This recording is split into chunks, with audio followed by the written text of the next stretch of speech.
we back? Are we back? Get out of here, Momo. God damn it. We're back. Whew. It's been a minute, guys. It's been a minute, but we're back. God damn it. Holy shit. I say we're back. We never... Did I actually hurt Momo? No, she's fine. She's good. No, we're good. We're all back, guys. We're back. Holy shit. Whew. God damn. Feels good, doesn't it? It's goddamn good. Holy shit. That intro, though, guys, right? Holy baloney. That's right. We say baloney now. We're gamers. We say baloney. Whatever. What's going on, guys? What did you think? What did you think? It's perfect. It feels good, doesn't it? So savor this moment. Savor this moment, because this is what it's all been for, guys. This is what it's all been for. Honestly, it's like... it feels like we're back, you know? Oh shit, Eric, we're back. And so's Eric. He's back as well. It's alright. No, I'm goddamn. You know, it feels good. It feels right. This is, guys, this is the first time we've been able to experience Dandadan as an anime, as a community. So go us, you know, pat on the back. We survived between we survived the period of time between season 1 and 2. This is as close to Valhalla as you get. Yes, heaven, Jenny. Exactly. You know, honestly, like a Viking would have to die in battle to get the feeling that we currently all have. So good for us. A British compliment. It's all right. I think actually, it's not bad would be the more appropriate one. It's like, it's not bad, or I didn't hate it. That's more appropriate. You know, it all has to come from a place of negativity. You know, but goddamn, whew. I don't want to think about 12 weeks. I'm just here to vibe right now. And here we are on a Thursday of all things. A Thursday. Can you imagine? Us on a Thursday talking about Dandadan, a new Dandadan thing on a Thursday. Something ain't right there. Something ain't right. I don't even know what format we're going to take this. I'm thinking we just... glowing review. Yes. I'm thinking we just kind of like... treat this as kind of a test run, you know? Way back when we first started doing the streams, guys, it was all a test run anyway. You remember. Some of you will remember. Not all of you, but some of you will remember. It all was just one big test run from the beginning anyway, and we found our stride as we went. So, you know, I mean, I'm gonna try and provide what you could consider to be analysis, I suppose. It's more just me explaining what I feel about what I'm seeing. I wish that we could just watch it at the same time, guys. I wish copyright law allowed us to do that, but alas, 'tisn't to be. So I'm gonna go. I've got it up on my other screen, on my second monitor, and I'm thinking I'm just kind of gonna go through. I'm just gonna go through it on that screen, and as I pick up on stuff, we'll talk about it. Whatever, you know. I don't think so, too, man. I think that was in there from the beginning.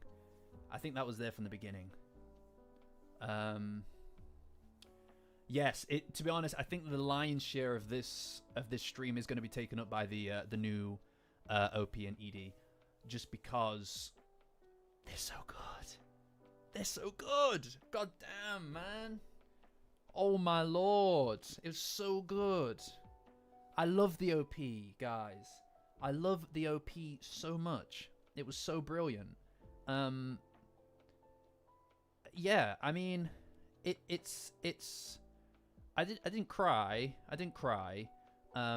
But I reserve top tier shelf emotions for top tier events. You know, I enjoyed it a lot. I was sat there just enjoying it. It was amazing. Yeah, no, the OP is magnificent, right? I know that, and this is the thing, right? I appreciate that Otonoke is like a go-to at this point. I love it. It's great. But, and this is the difference, right? This is the difference. I think that it would have been, I think it would have been a mistake to try to recapture that, because you've got this thing, which is weird and wild and wonderful, right? The original OP, the first OP, is incredible in every single way, right? It's just great. It's iconic. But for the most part, it's rather impersonal, right? It feels like a thesis statement for the weirder side of Dandadan. The monster, the aliens and the ghosts, that kind of stuff. All of the kind of like almost mysticism that is Dandadan. This was a personal thing, right? They didn't try to recapture that with it, and I think that was a good idea, because how are you going to, right? When you've already mastered it the first time, you've got to try something different. You've got to move on, and I think that, I mean, it's too early to tell, right? You need to let it sink in. And I love Otonoke, I do. I love that first OP, it's so good. But I think this has every opportunity to be as memorable, just because it feels like the heart of Dandadan, right? This whole... I'm going to try to not go too deep into spoilers, right? Because there might be some people who join who are anime onlys, and I respect that. Oh my god, Eric. Oh my god. Thank you, Eric. I appreciate that. The donation, my guy. That is incredibly generous. Thank you, thank you, thank you. I'm just glad that we're here, my dude. I'm just glad that we're here. That's the real prize. That's the real prize, is the spirit of Dandadan Christmas. All right? But thank you, thank you. It genuinely means the world to me for anyone to support the channel in any way, shape, or form. So thank you. What was I saying? I always get completely just turned around. I'm very excited. As you can see, I'm very excited to talk about this, guys. I'm all over the place. I don't take notes typically, so I'm quite scattered with this approach. But I want to talk about the OP a bit more. What I'll do is I'll talk about it in a general kind of term. Then I'll just go through it. I might be able to just run through the trailer, if I'm honest with you, on YouTube. It's up on YouTube. If I can just grab that real quick. Right. It's on Netflix, isn't it? Oh, Mamma Mia. Where is it? No, but tangent activated. No, I feel like we can Ah! Sorry, that scared me. I don't want to get copyright struck, right? Make sure it's the right one. That's very funny. What was I saying? Personal. It feels like a very personal kind of exploration. And the thing with this arc, these arcs that are coming up, maybe not count. Let's talk backwards, right? I don't want to get too into spoilers. But let's talk backwards. At the end of season 1, right? The real revelation at the end of season 1, in my eyes, was, and you know this from the various different videos in which I cover this exact topic multiple times. The revelation was Okrun figuring out. It's like, you know what I mean? There's a moment in there when he's looking at Taru and Hannah after he's just almost caved to the pressure of competition, of his own inability to consider himself to be worthy, where he decides that even though he is and feels like he doesn't deserve it, in the way that he feels and the value that he places on her is so great that he has an obligation to be worthy, or to try to earn it if he can, right? Because he feels how he feels, and that's amazing. It's such a great moment. That's what this is, man. Like this whole next sequence of arcs, these next 2 arcs, are, for the most part, from the personal perspective, are mainly something that I think is viewed from Okrun's perspective. It's him pushing and trying and overcoming, and so the OP being from his perspective, apart from the fact that he's the most popular character, it makes sense, you know, because there's a story that I feel like has been heavily kind of like an arc that gets almost completed by the end of this. And I do think that by the end, like the Kaiju arc is almost a transitionary period from which it stops being just about Okrun and it starts to become partially Momo's thing as well. I don't need to explain it because spoilers, but the finale of the Kaiju arc, you know which moment I'm talking about, is when things flip almost, right? And obviously, I'm talking around spoilers now, and that's no good. But let's just focusing on the OP. The story here, it tells us everything we need to know about what's coming and what's just been. He's alone, in the dark, in this colorless void, and there's almost like a frantic nature to the movements that you know what? Screw it. Right? So he's on his own in the dark, in this void, right? And there's almost a frantic nature to the movements, right? Like a panic almost. But then it completely contrasts against this stillness, right? There's a warmth here, which is also incredibly funny as well, because these are clearly supposed to be representative of his balls, right? But that's the thing though, man. Like it sounds silly, but it's not. That's the quest. It's the quest. These two things that he's looking for, he's directly looking for. He's looking through in this instance. But this is what he's looking for. But through that quest to look for these two golden balls, he's able to see things, see her, and that's color. That's what's brought color into his life, is this quest. Losing his balls was the best thing that ever happened to this guy. You know what I mean? I know that there is glasses. I know that there is glasses, but it's a metaphor, my dude. It's a metaphor. Obviously, they chose gold for a reason, because of the golden balls, right? It's a metaphor. It's a very engaging visual element. Losing his balls was the best thing that happened to him. Because it put him on this quest, and while he's seeking them, it's through that quest to find them that he finds her. And in that is color.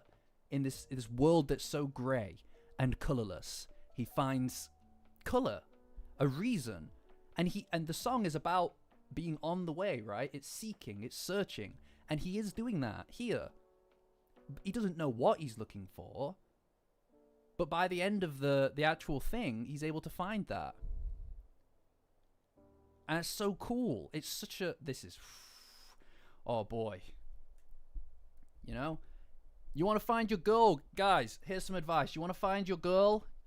Lose your balls, bro. Don't do that. Don't... I will not be held responsible for anything that you guys do or do not do to your balls. Tell us again, son. Why did you do it? My YouTube friend told me to. This is crazy good. This is crazy good. This bit, right? See that? Oh no, chat, don't clip that, chat. This is gonna blow people's fucking bananas off. Alright? People are gonna lose their shit when that happens. It's so good, man. And it's like, it is completely different. It's completely different to cool losers. No, guys, please, guys, I'm begging you, please, no. It's completely different to the first OP, and that's great. That's awesome. That's fine. All right? That's totally fine, because it gives you a story instead. It gives you an actual something. It's completely different. And it is wonderful in its own way. And it has some of the silliness in there as well, right? It's like, I love these point of view shots as well. But this, oh man, it's so good. There's so much passion in it, isn't there? You know? It's like, it's literally the only thing in his life, man.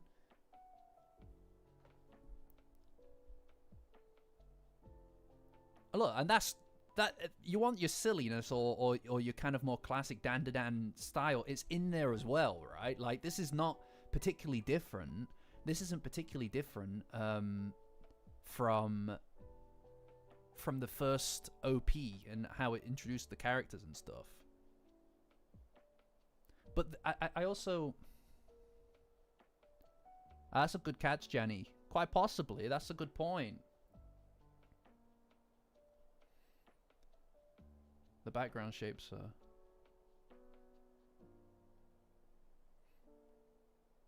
There's also such a slowness, right? In a weird way. Despite the fact that it's all moving at such a strange pace, it feels like uneven, right? Like you've...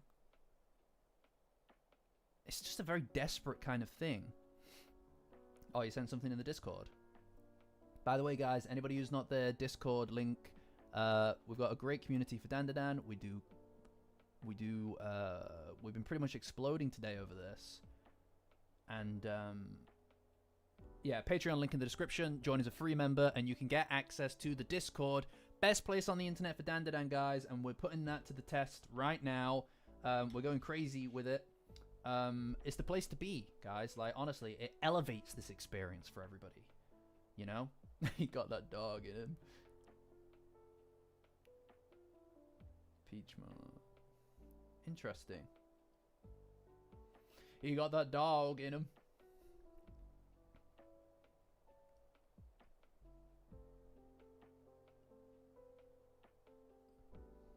I just think that... See, when he's reaching for the... I mean, apart from the fact that it starts in the tunnel, which is where not only the story began, but where his... The moment, I suppose, where he started running began, right? Yeah, the people with green names are members. That means they've either been gifted a membership or they've bought a subscription to the channel.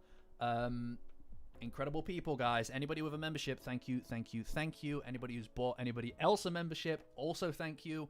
It really elevates everything here for me. To see people so engaged with the channel. There's not that many of us, guys, and I kind of like it that way. You know, I enjoy... There it is. Thank you, Eric. Oh, Timothy, my guy. There you go, in real time, guys.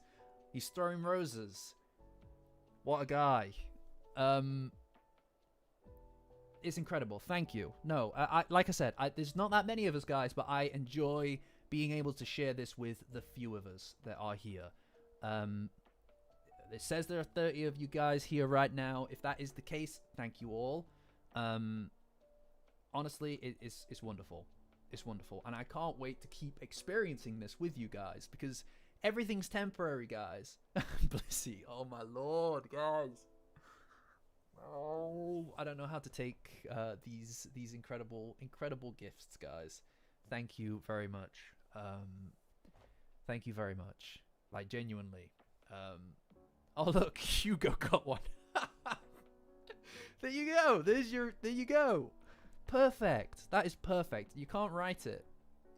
All right, Nachan, see ya. It is a celebration day, guys. I'm so pleased. I'm so pleased. Tangent. There's no such thing. I don't know. It's great. This is wonderful. I'm really enjoying it. Honestly, this whole watching this with the Discord, also being really excited about it. By the way, guys, anybody who's not in the Discord right now is free to join. Patreon link in the description. Join as a free member, and you'll get access to the Discord. Best place on the internet for Dandadan. I've heard that from all kinds of places, from all different sources around the internet. And that's not me making that up. Oh, the ending. We'll get to the ending. Don't you worry about it. Don't you worry about it, right? The ending is so cool. It's like... it's completely the opposite of this in a lot of ways, right? But anyway, I'm getting scattered already. We got to move on, right? Anyway. So... I just really... This kind of reminds me of... You remember the... You remember in Season 1... when they're walking to Momo's house after dealing with the Serpos and stuff, and they're using all of the different kind of like panels on the walk back, right? It reminds me of that, and I really enjoy that kind of use of the frame, but also the use of just nothing, right? Like the use of blackness around the actual frames is really effective, I think. This is cool. It's kind of got like almost a sort of a samurai kind of vibe to it, right? Like walking off into the sunset, like a cowboy, which is essentially the same thing, right? Like cowboys and samurais are mainly... cowboy and samurai films are basically the same thing. But it's a very cool vibe. It feels like a gang. That is such a cool transition as well. You know? They look like a gang, exactly. But I suppose also there's the element of there's that element of, at least in the Cursed House arc, them being in that town, a lot of the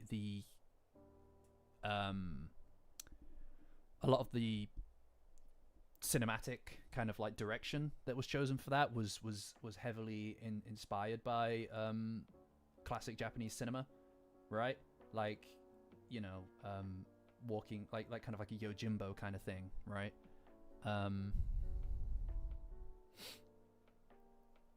There they are. Do you see them? There they are. That I'm so excited to hear the music, guys. I'm so excited to hear the music.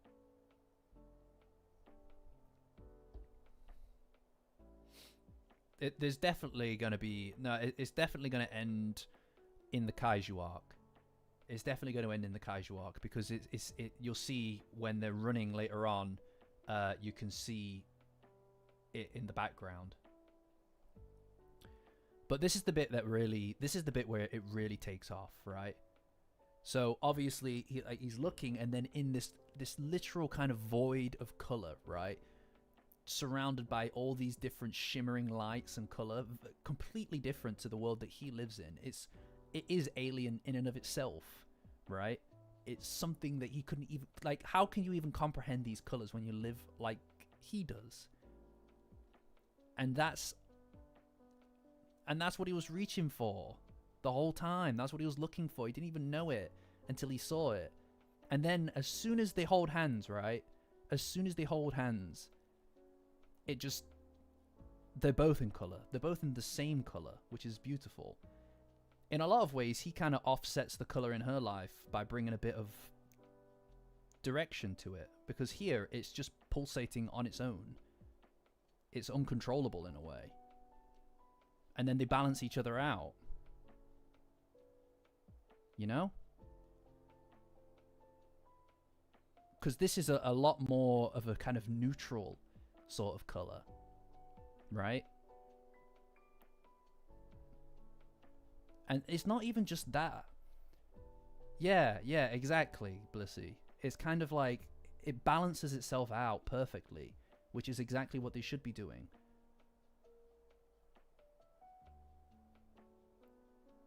It's so good. Also, I feel like the art style changes quite a lot here as well, and it becomes so, I don't know, like a lot choppier, a lot faster, but also kind of like, it's almost kind of like water in a way, right? It all just blends together, man, because, oh my god. God damn. Yeah, the kaiju is in the OP. But anyway, and look, together, this is exactly it, right? And this is what's coming. All of that is where they've been. And this is where they're going. Yeah, it's their signature colors as well. And then they run through it all. I presume that this is the Tsuchinoko because of the colors. And then the evil eye because of the purple. And then obviously the black and white because of the other things that are in the evil eye arc. I won't spoil. Yeah, red and green are perfect complementary colors for sure. They really do go. They contrast so well. And then obviously, and this is how you know we're getting to the Kaiju arc, by the way. This is how you know we're getting into the we're going to get the Kaiju arc as well, because this is what they're running through. And it's together that they are able to go through all of these challenges. Right? Oh, so good.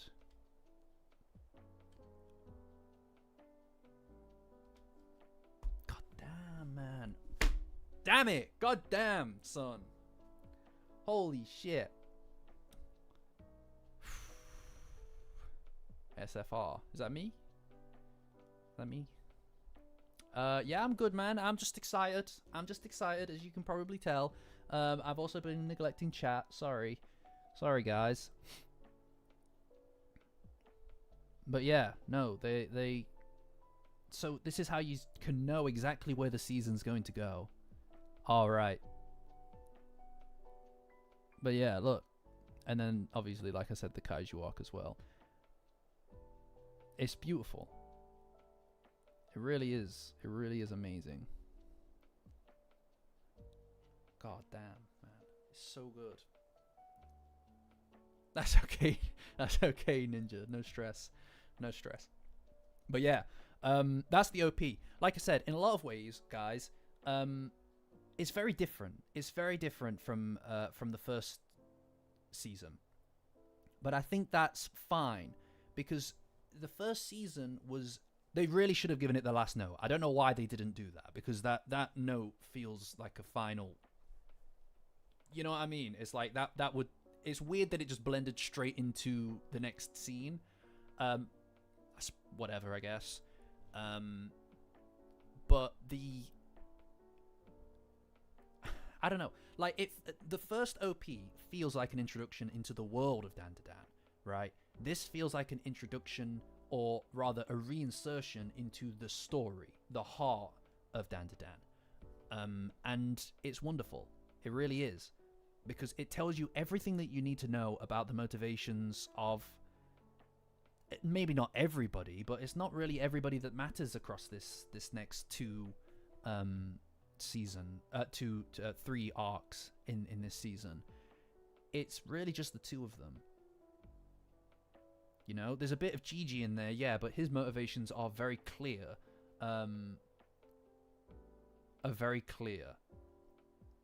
Whereas these are obviously very clear as well, but it's the way that it is the heart of the show, right? And I just love the motif of running and searching for something without knowing exactly what it is until you find it, right? It's like grasping at anything up into the sky, which is where aliens would have been, right? Like when he's reaching up here into the sky, he's reaching towards something out there. And all of his life he's been reaching towards the sky in a way, looking for aliens. Somebody who would accept him and take him away from it all. But they don't respond to him, and he just keeps searching and keeps running until eventually he finds someone. Right? And that's the heart of it. That's what Dandadan is, man. Or at least that's Okurun's story in Dandadan, which is a lot of it.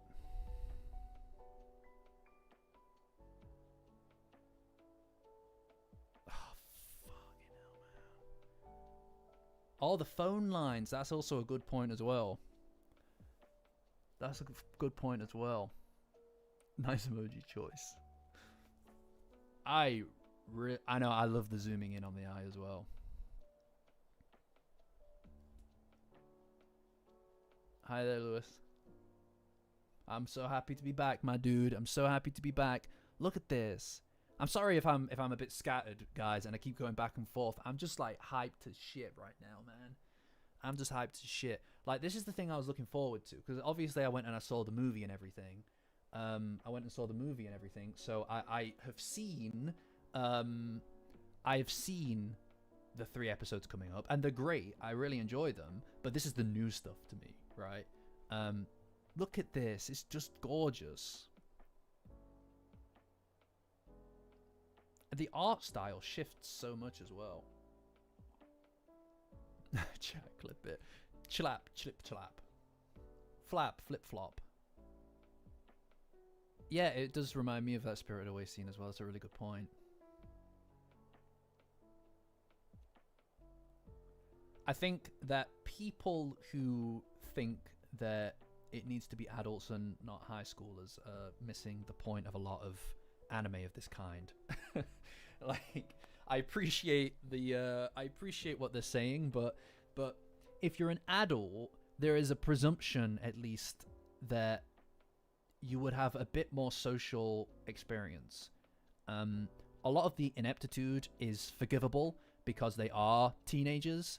Yeah, it reminds me of a certain chapter as well, Monado. But a lot of the social ineptitude or the emotional instability is part and parcel to the fact that they are of a certain age. If they're in their 20s, for example, suddenly it becomes a bit less believable that they are like that, and you've also got to start folding in, oh, well, they have to have jobs and stuff, right? It's like, what's the point? Also, this is a Japanese property, right? The main target audience is Japanese, and that that's the audience for this kind of stuff, you know. There's no, I don't know that it would do well if it weren't of this age. So there's not really an argument to be made there. My perspective on it is just that they are not adults. That's it. Like, really, the story is what it is, and I think that people, and this is becoming a bit of a tangent now. I think people think that they have a right to want to shift things in the way that they think it would be. But guys, y'all didn't make it. Go make it. Go make something, and you can make them adults in that, if that's your story that you want to do. But this is Tatsu's story, and other people who are responsible for making it. Step aside. Let them make their own story. Like, if you don't like it, I respect people not liking it. Just don't watch it, kind of thing. But outside of that, like, kind of who cares, man? It's either yours or it's not. There are plenty of things I don't like, and I just leave them alone, because it's kind of like, by all means, make your version of art, right? Art is not designed to be policed, unless of course it's illegal and weird. Then that's a completely different thing. As long as nobody's hurt, you know what I mean? It's like, whatever. Anyway, that is a tangent. Point is that these characters, as they are perfect. Hi, Blank. What's going on, dude? And this OP is great. Genuinely. There's a shot in here that I really, really like as well. Hold on.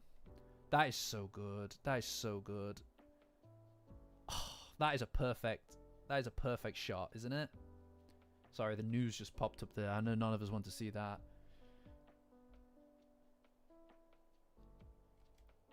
I love that shot. I love that shot so much. Oh, god damn, man. It's so cool. Why is Dandadan so good? It breaks my heart, and I know that we've only just started, right? But it breaks my heart that there's going to be a period of time where we've got to wait. Like, I can't, man. You know? Like, this is my whole thing. It's been my whole thing since I watched the first episode of the first season. It's just been implanted in here, you know. But there's also that kind of element of them coming straight right up against the camera before blasting off away from it, that kind of like, it gives you that kind of feeling of almost like a slingshot, you know. That's so good.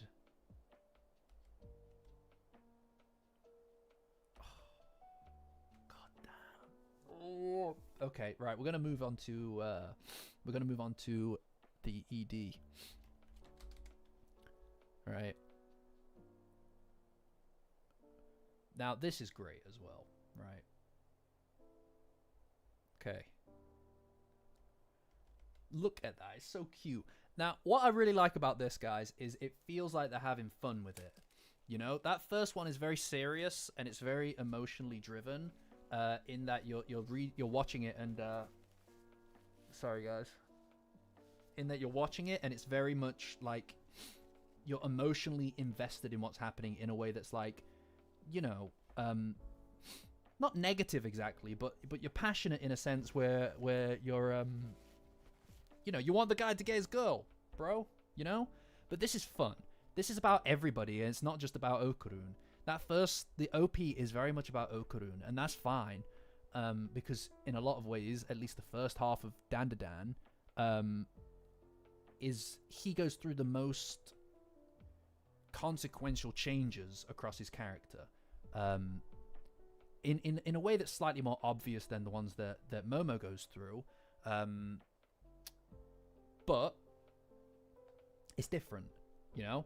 It's nice to see them just have fun with this, right? It's so cute as well. Sorry, I'm trying to avoid getting like some kind of copyright strike as well. You never know. Even though this is for the purpose of commentary, so it is not breaking any copyright laws. But you know how it can get.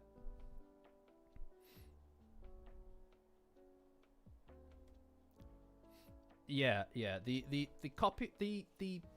I think that the ED of the first season was again really good in the sense that you didn't know any of these characters, right? You didn't know any of these characters, so and it took a while for you to meet Turbo Granny in her Maneki Neko form. So getting to see her in the ED, I think was necessary. Just to kind of be like, look, guys, we have a mascot character as well, you know. Oh yeah, it's Miko and Muko. What are you girls doing there? What are you doing there? Gigi in his suit. Oh, like I said, they're just having fun with the characters here. It's great to see, you know, because this is the slice of life stuff that I feel like we don't really see much of. And so, in my opinion, seeing this is a huge blessing. Because we don't see any of this stuff in the manga really, because it's so focused. It's so focused on the story, on the characters, and I respect that, right? I do respect that. When you go from something like from Naruto, right, where they're chasing cats one episode, or they have a huge flashback to it's like, oh, this reminds me of that time like 100 years ago when the ninja village was founded. It's like we're in the middle of a thing. I don't want to know. I don't need 5 flashbacks. Seeing this kind of thing, I think it's just nice to see, because I think that Dandadan could stand to have a little bit more of this. I know how that makes me sound like, I know that makes me sound like I want filler, right? And I hear that, but I think that, and I've done this rant before, so I won't go into too much depth about it, but I think filler is a catch-all for people, to kind of be like, oh, well, this doesn't advance the plot necessarily, so it's filler. It isn't. If it advances or fleshes out the characters, the relationships, the motivations, it's nice to have downtime, because it reminds you why everybody's fighting, what they're fighting for. And seeing this kind of stuff is that, because they are friends as well. And you get to see the relationship struggles, like the jealousy, as you can see here, between of Okurun for Gigi, and it illustrates certain elements of the dynamic, the relationships between the characters there. All right, weird boy, catch you. And that's great. I love that. That doesn't make it filler, if you know what I mean. That just makes it like a slower episode. It's just downtime. It's like the Fly episode of Breaking Bad. People call that filler. It's not, because you learn a lot about the characters in it, right? And I think that's really important. Yeah. No, yeah. It's just, I think that this is just a really nice example of that. Oh, look, it's Rin. She looks odd. She looks odd, but she has got like a full-length skirt on as well, which is very in character. Here he is, guys. Look at him. Oh, he's gonna get such hate. He's gonna get such hate, isn't he? They're gonna hate on him. They're gonna hate on my boy, aren't they? Everybody's gonna hate on Galewind Albert. Yeah, he's gonna get it bad. Also, Ida in a maid outfit, guys. You know, you never thought you'd see it. You never thought you'd see it. Yeah, it's crazy that they took halfway through season 2 to introduce the main character.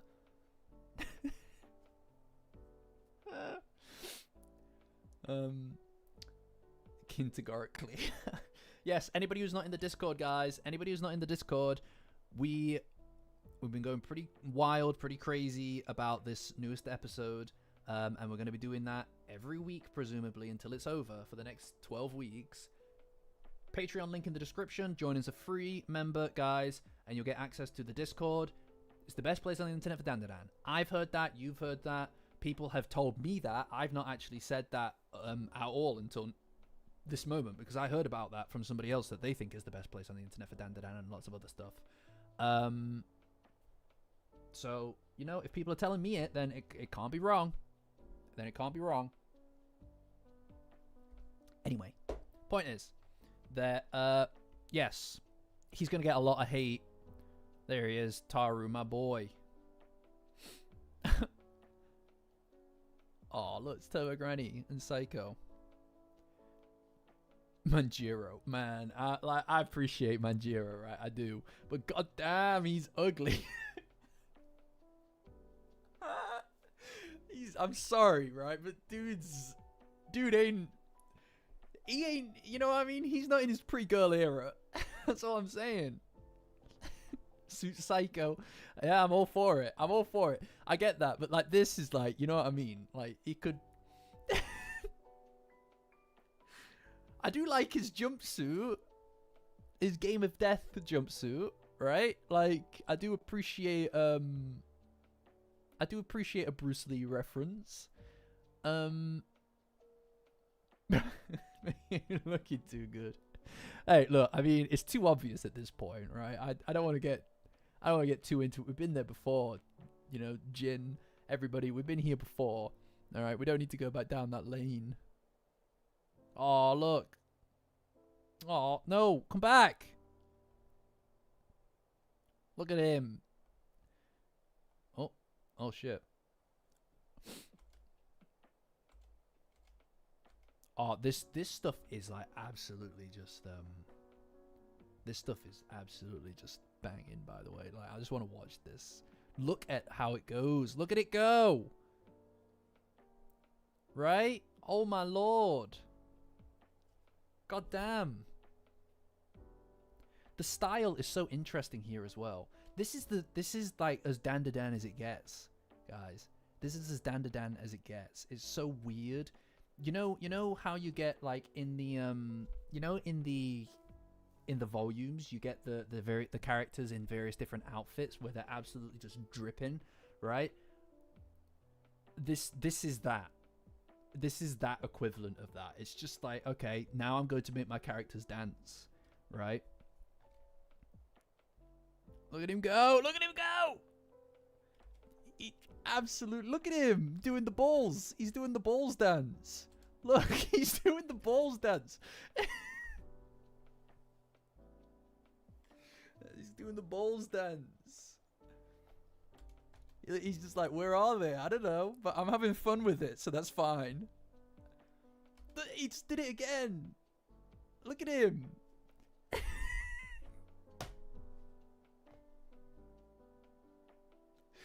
It's fine. Look, I respect that he's keeping a positive outlook on things, considering all things considered. He's keeping a pretty positive outlook on things, dancing about it.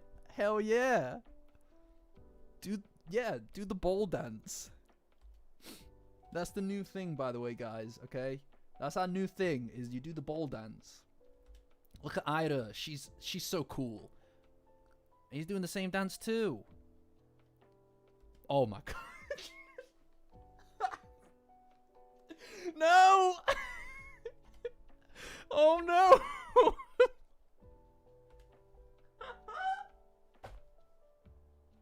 Oh no!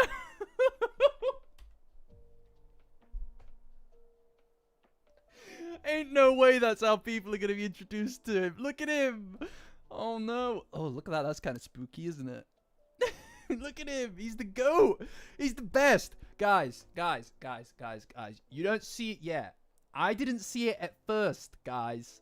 I didn't see it at first either. But by the Kaiju arc, it was in here. Right? No, not the not the Kaiju arc. He's introduced in the Kaiju arc, right? But by the end of where we are now, all right? Where we are now in the manga, he's great. He's the guy. He's the go-to, right? He did a whole speech about friendship, and it was beautiful. All right. It was beautiful. Now this is something, and he's gonna get hate, and I hope that you're ready.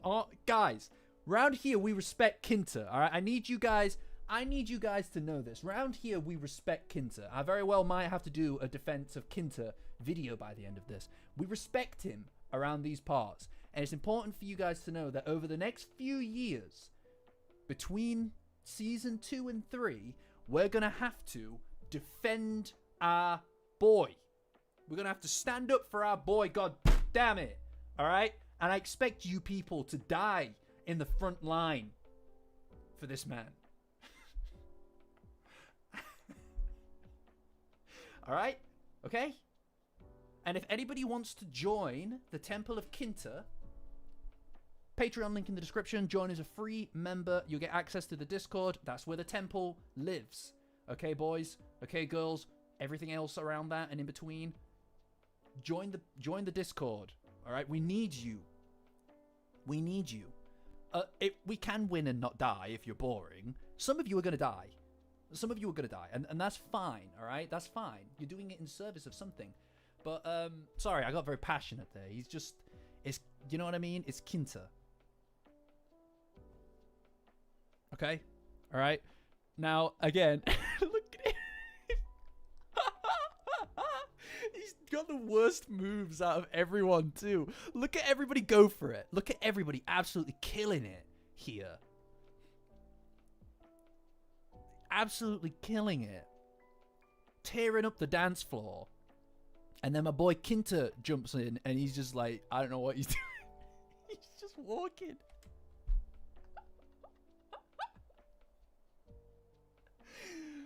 Sorry, I don't know why I find that so funny, guys. I don't know why I find it so funny. Oh, there he is. Oh, I love this. This is genuinely amazing.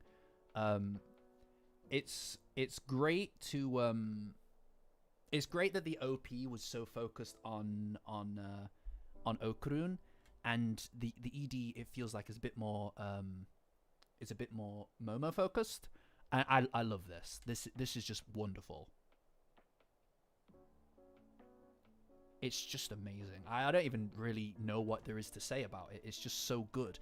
It feels like Dandadan, man. You know? Like, obviously it is Dandadan. But, like... but it feels like Dandadan in a way it's almost indescribable, right?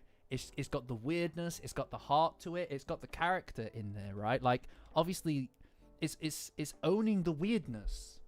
It's owning the weirdness rather than hiding it. And this is it on full display. Right? And that's what it's all about. You know? And I'm pretty sure, was that the tunnel? That was the tunnel, wasn't it? Look, that's cute as shit. That's cute as shit, isn't it? They're doing the ritual thing. And it's not just that, but she gets weird with it as well. They all do it. They all do it, God damn it, because there's nothing, because it's real. You know? They're not hiding it anymore. And that's so cool. I love this shot as well.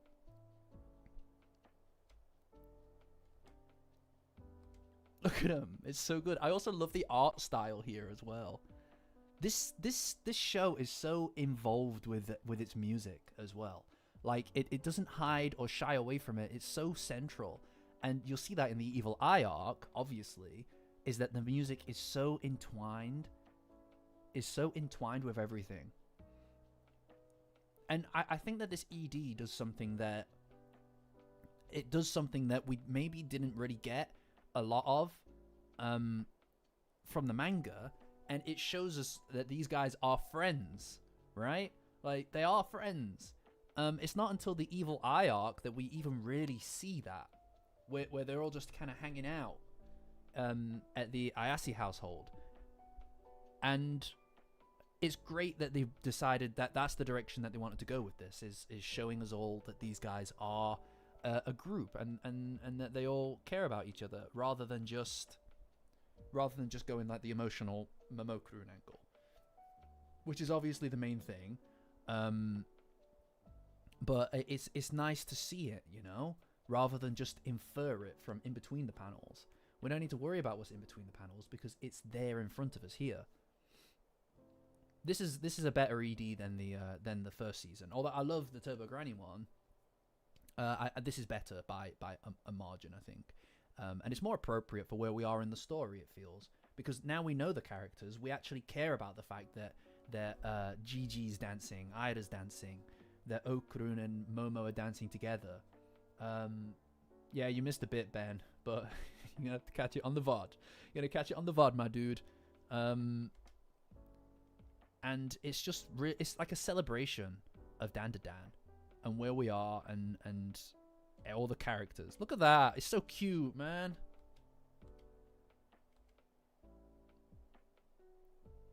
It's just fun. It's just fun. You know? Yeah.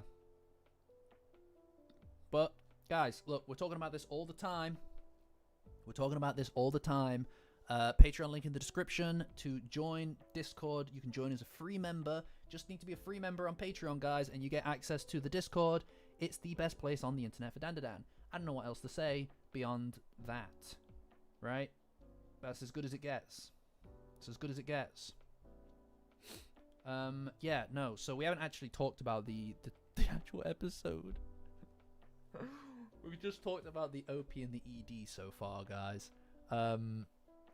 Anybody who is used to these streams knows how it goes. And I can be verbose, and it takes a while for me to get around to doing the thing that is the topic of the day. It's the topic of the day. I hope that you guys don't mind that, alright? I just feel like I had a lot of energy pent up about this that needed to be out there, if that makes sense. This is definitely a tangent. Yeah, it probably is time for pomade, actually. That's a really good point.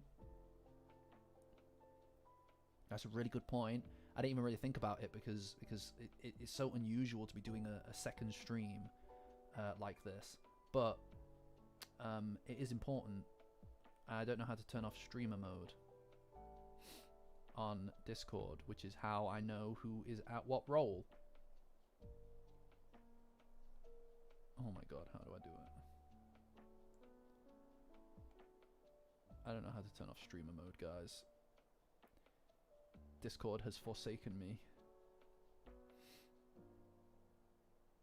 Hold on. Sorry, guys. Sorry, guys. Give me a second. Does anybody know how to turn off streamer mode? No. Okay. I'll just go to Patreon for it. Screw it. Screw it, guys. So, how's it going, guys? You enjoying Dandadan? You enjoying the silliness?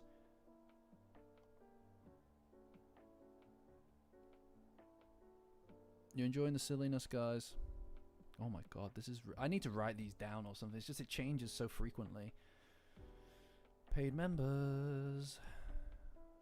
Your criteria. Right, guys. Okay. Only active, please.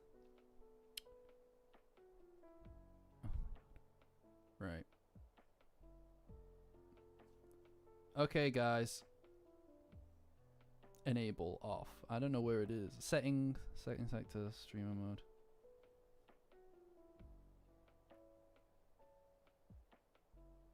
What is it? What is it? Settings, app settings section. App directory? No, that's not right. Am I an idiot? Guys, am I stupid? Chat, am I an idiot? Am I stupid, chat? I'm missing it. Safety setup, no. No. Integrations, no. Oh my god. Oh my god. They could just make it really obvious for me to see it. Whatever, I'm just gonna go through, thanks for just a little bit. Thanks, guys. Anyway, so... Oh my god, these are actual people's names. Right, these are actually people's names rather than their go-to thingamabobs on Discord, so I don't want to reveal that information. Is that on mobile?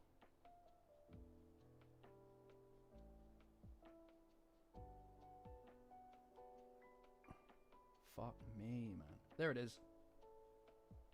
There it is. It was hidden away. Got it. I got it. I'm smarter than God. I got it. I'm smarter than God. Everybody's stupid but me. Okay, right, guys. Everybody's got stupid names. Everybody's got stupid names, so I can't even figure out who anybody is. So I'm just going to go ahead and just say the names that are there. Okay? Right? And this is your fault if you don't feel like I'm actually using your proper names, because you're all ridiculous with ridiculous names. Okay? So there's Mikey Wifey Poo. Sure. Alpha Wolf, this time it's personal. Angle, Blessed Be the Prophet, Burlap Sack, 5th Gram, Hoops, 3rd in Command Prophet, JMO, Jackson, Momo Kataroon, Momo Kataroon, sure. Orbis, 6565, Sarah, King of Dad Jokes, oh my god. Serpo is anxious currently, and Tim Kai. Thank you, Tim, for being normal. Thank you, Tim, for being a normal individual. Alright? And I know that everybody here is a bit of a weirdo. I respect that. But also, what is wrong with you people? I don't...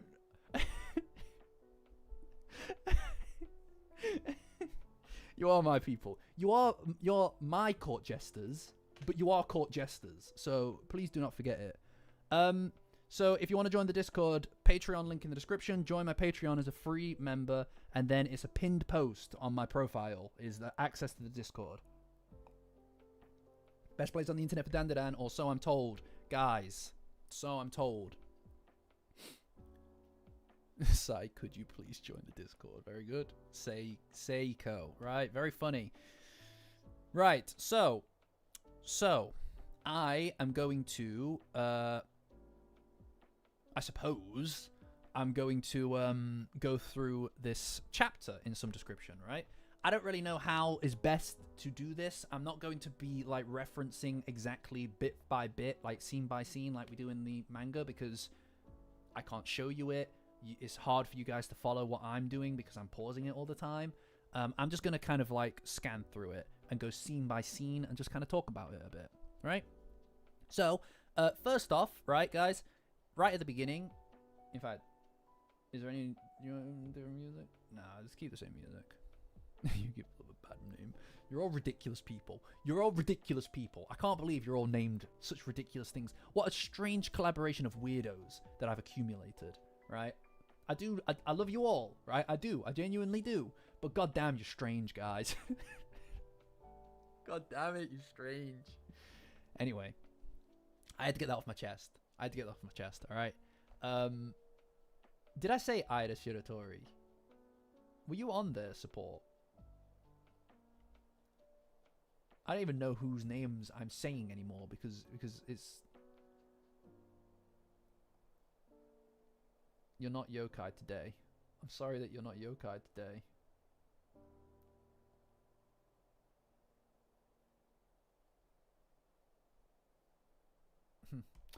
Okie doke. Okie doke. Yes. Also, guys. Also worth remembering. Guys. You know, it's always optional. Everything, anything paid, anything that's on the channel that's paid, it's always optional. All right. Okay. So don't worry about it. Nobody ever feel like it's owed, because it is never. Anyway, moving on. So, right, I think that the most interesting part immediately is that they basically redid It's a need. Well, like I said, cover your bases, guys. Cover your bases. And if anybody ever wants to talk to me about anything they need to regarding the Patreon, about the Discord, just send me a DM, all right?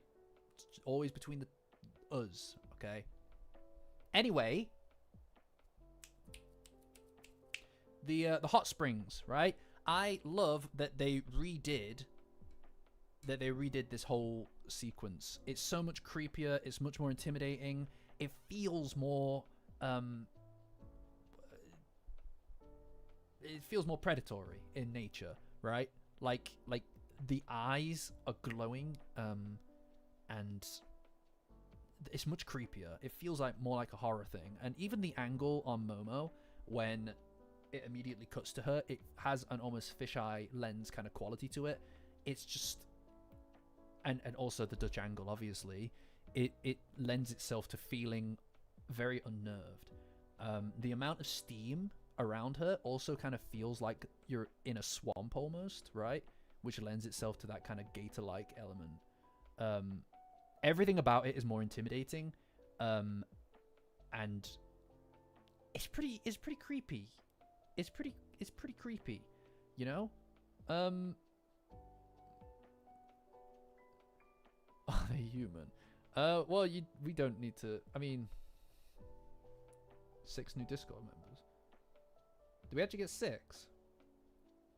Did we get 6 new members? That's crazy. No way. Oh my lord, guys. Thank you for joining, everybody. It's a pleasure to have you guys there. Genuinely, I'm very excited to meet you all.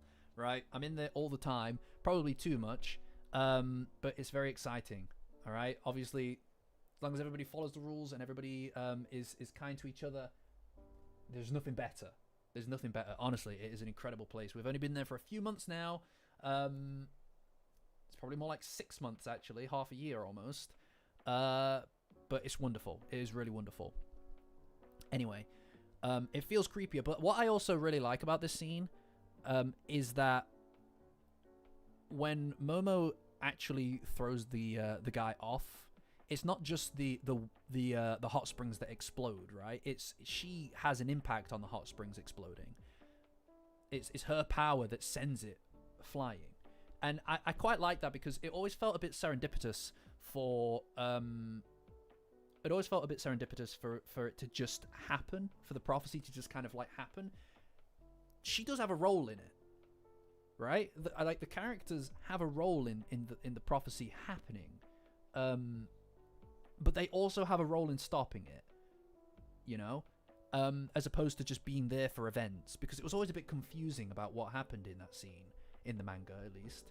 Like, it just happened out of nowhere. It felt weirdly too convenient. So being able to see that is... You haven't seen any of the season 2 episodes? Oh, wow. Well, it's pretty good. It's pretty good. Pretty good. All right. But yeah, no. So if it's nice to see that, and it's also nice to finally get past this scene, because I know for a lot of anime onlys, it's been 6 months of Momo underwater. So to actually see that dealt with is quite nice. Also, this is obviously one of the more controversial moments in Dandadan. I think maybe it's implied that it's Turbo Granny's look, but even that is kind of like I think that I suppose the extent to which Turbo Granny controls that power at all is always in question. You know, I like the idea that it's a mix of both.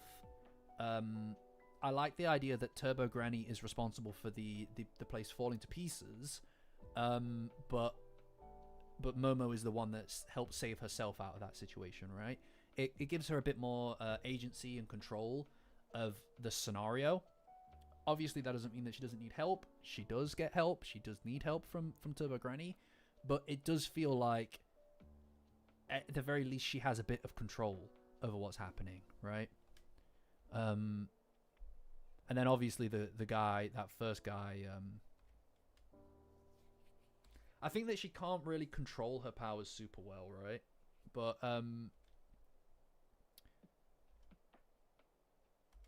yeah, I don't know. I just like the idea that it's kind of like a you know, kind of like a joint thing, I think. Anyway, yeah, that guy is like, when he's like creeping, it's like it's a lot. That's a shot and a half, isn't it? Jesus. And then obviously everybody gets crushed by the thing, which is pretty cool.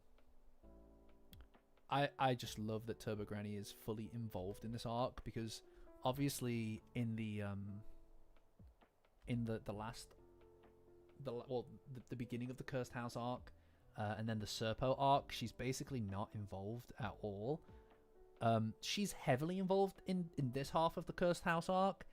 She's also very involved in the Evil Eye arc, and then she disappears for a long time. So getting her in there when applicable, I think, is, or as much as possible, is great. She's just a joyous character. She has such a unique energy to her as well, right? And it's not just because she's the mascot. It's not just because she's the mascot. She's just... Yeah. It feels like she's kind of like starting to... I just think that Turbo Granny's whole thing, her whole shtick, is really interesting because it's so wrapped up in this almost like this degree of deniability, right? Like, she denies that she gives a crap about the gang. She denies that her look is used in service of them, really. And she also pretends like she doesn't actually care. But when the chips are down, she always steps up, right? And I talked about this in one of my videos. I think it was the Cursed House arc. Maybe. She helps her here. She helps Momo here. And then she helps her again in the house when she's fighting those guys. You know what I mean? And it's always when the situation is precarious, as it is in this scene. And that's what she really represented when she was in the tunnel as well, right? Like, she was watching over the girls that were murdered there, abused and murdered there. And I think that is at the core of her character. And what's really interesting about it, and this is what a lot, I feel, where Dandadan sets itself aside from a lot of different anime, which, let's be honest, anime writing can be obtuse as hell, right? It can be really obtuse, to say the least. It was like, they'll be all like, no, I'm doing this because you killed and murdered my father, that kind of thing, right? It's just like, ha, you are a very funny guy, that kind of thing. It's just, it's too much all the time. And I get that, like, obviously it comes with the genre, it comes with the kind of, what would you say,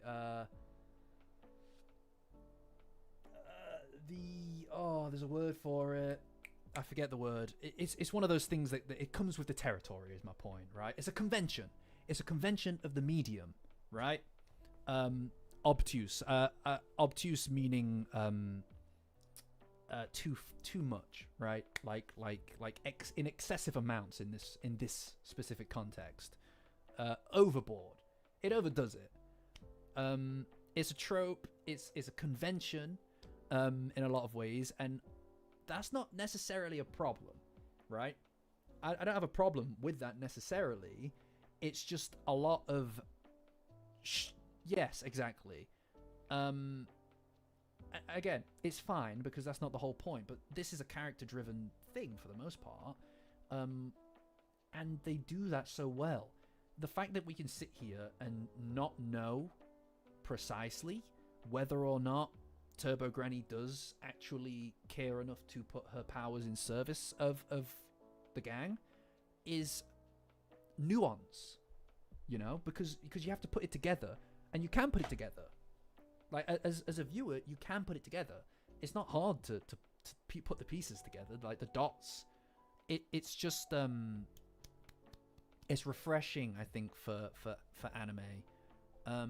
And we've had a lot of that. Like Freyrun is really good with that as well, right? Like Freyrun's really good at just having you figure out the way that characters feel by their actions, even if they're saying something to the contrary. And that's writing. That's good writing. And Turbo Granny is just well written. And I love that. I love that. No, I really enjoyed Freyrun support. I didn't realize you didn't know that. I watched it. All right? Don't hate on me. I don't know why you're so late to it. Everybody's watched it. Anyway, yeah, there she is. She's just chilling in the bath. I love that. She's just chilling in it. Oh my god, she's just hanging out. Yeah, I'm not convinced that she can't control her powers, right? And I love the little bits and pieces that they add to it. Just the nature of an animated medium adds so much to it. Like her just shoving herself in the bag is so cute, man. I find it funny that surely Momo must have opened her bag at some point on the journey, right? It's great because like I think that Science Saru kind of like they walk this tightrope almost of they walk this like tightrope almost of adding stuff where it could be needed or improved upon, whilst also keeping the exact spirit of the show, of the series, completely together, right? Like sometimes you'll get stuff, especially with Western adaptations of properties, where they reimagine things completely or they rework it, i.e. Cowboy Bebop or the Death Note live action, right? Because they think, oh well, that wouldn't connect with our audiences or whatever the hell. This feels like it kind of straddles that line in a really nice, tasteful way, where the stuff that they add complements the manga. It like fills in the shots in between the manga really, really nicely, without it just kind of like adding stuff for the sake of adding stuff. Yeah, this does feel like a really kind of like, this is much more in line with Turbo Granny, right? Like she's still quite let's say uppity, but she has an almost like down to earth feeling in this, right? Like she is there to help. The reality is she's there to help. And the denial of it. She's so cute in the backpack. Oh my god, they really want to sell plushies of her, guys. Chat. Where can I get a plushie? Where can I get a plushie of Turbo Granny? Oh, she's so cute. Oh my god. Look at her. She loves being a cat, by the way. She loves being a cat. I suppose cats and grandmas aren't that dissimilar. All right, and you can quote me. On that. I don't collect Funko Pops. I'm sorry. I think that they're hideous. I think Funko Pops are hideous. I'm sorry. Hey, I ain't gonna get them. All right, that's where I draw the line. No offense, Blizzy. Oh yeah, no offense, Blizzy. I'm not gonna buy the Funko Pops. I think that they're hideous. But I would easily buy a yes, no, you're right, Scaly Bee. The fluffy pillow bit is gonna be amazing. I would easily buy a plushie of Turbo Granny, easy. Or just a straight up Maneki Neko of her, right? Yeah, no, I love Dandadan as well, Tuma, but I draw the line. That if you tune in, right? If you tune in and you see a Funko Pop on there, right? Okay, the only thing I have is that duck. Okay, The only thing I have is that duck, and that's because it was a gift. That's because it was a gift, okay, from a good friend. That's the only thing I have that is acceptable, okay. And it's Revolver Ocelot. All right, it's not by choice. Point is, it's not a Funko Pop. All right, Lewis, catch you. Anyway, would you sleep with it? I'm not gonna. No, ludicrous. Yeah, if there's a Funko Pop, I've been body snatched. Okay, I've been body snatched. Okay, that's what it is. So don't, if you see that, wellness check or something, all right? Somebody's controlling me like a la Ratatouille, okay? If I show up with a hat on and a Funko Pop behind me, I'm being controlled by the Ratatouille rat, all right? Anyway, moving on. She's cute. Turbo Granny's cute. And then obviously the Ketos show up. And then we get the amazing OP, which I'm immediately going to watch in full as soon as we're done here, by the way. If I knew I wasn't going to get a copyright strike for it, I'd just play it now. Because it's so good. I think it's early days. I might prefer it to the first OP. You know? I know I'm brave. Please don't. Shadow, I'm begging you, don't. I'm one of those people as well that if you send me something, I'm probably going to put it up on the display just because of the nature of who I am. But I'm begging you, don't send me that. I'd rather you didn't send me anything. Okay, if you send me a Funko Pop, I'm going to be very upset with you. Please don't. Please don't. Don't mail me back. Please, I'm begging you, don't. I have to go pick these things up, alright? Goddamn. No, please. I'm not talking about this anymore. No. Anyway. Yes, bold, I know. I might prefer it to the first OP, but I need to leave some time. I need to leave some time between now and the end of the season just to figure out how I feel about it. But it kind of screams more on some dimensions. I think on some dimensions I prefer it. On others, not necessarily, because now I'm thinking about the first OP. That is so good. They really hit the ground running, didn't they? They hit the ground running with the first OP. I'm sorry, they did. I'm thinking about it. I'm replaying it in my head right now. It's good. It's good, right? Okay, it's not as good as the first OP, I don't think. I don't think it's as good as the first OP. All right. Okay. The ED is better. All right. The ED is better for sure, without a question. But I might be getting ahead of myself because I'm excited. I might just be getting ahead of myself. Oh, they're both wonderful. No, completely, Tarantardo. Totally respect what you're saying. They are both amazing. They're both wonderful.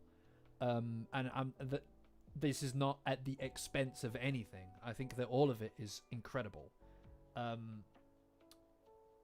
But I do think that the first OP is something else in a way, right? Like it does feel like maybe a step up in a lot of ways, but that doesn't mean that this OP doesn't have its own thing going for it. I think that this is a much more emotionally gratifying piece, and I do think that the visuals, some of the visuals work better for me. I think that it's just lovely. I think is the difference. The first one is exciting, it's interesting, it's engaging, it's the perfect intro to Dandadan. This feels just really nice, gratifying, it gets you really involved. And I'm telling you, seeing that before some of the episodes we're going to see is going to hit like Truck Coon, guys. Okay, that's going to be like something. It's going to feel like something. Okay.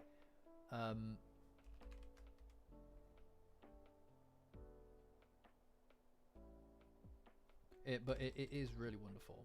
I'm very excited for all the lo-fi versions of these songs that people are going to be playing.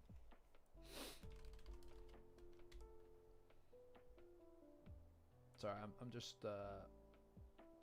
going to quickly find. I think it's time to maybe swap to something else for a bit, don't you? Is there a lo-fi version already? Please send me that. Please send me that. Like, I had to use I had to, like, obviously strip out the vocals and stuff from the trailer to get the audio that I needed for the thingy one, for the video, which was a lot of work, obviously, but yeah, cool. Yeah, I'm looking forward to the new OST as well. The new OST.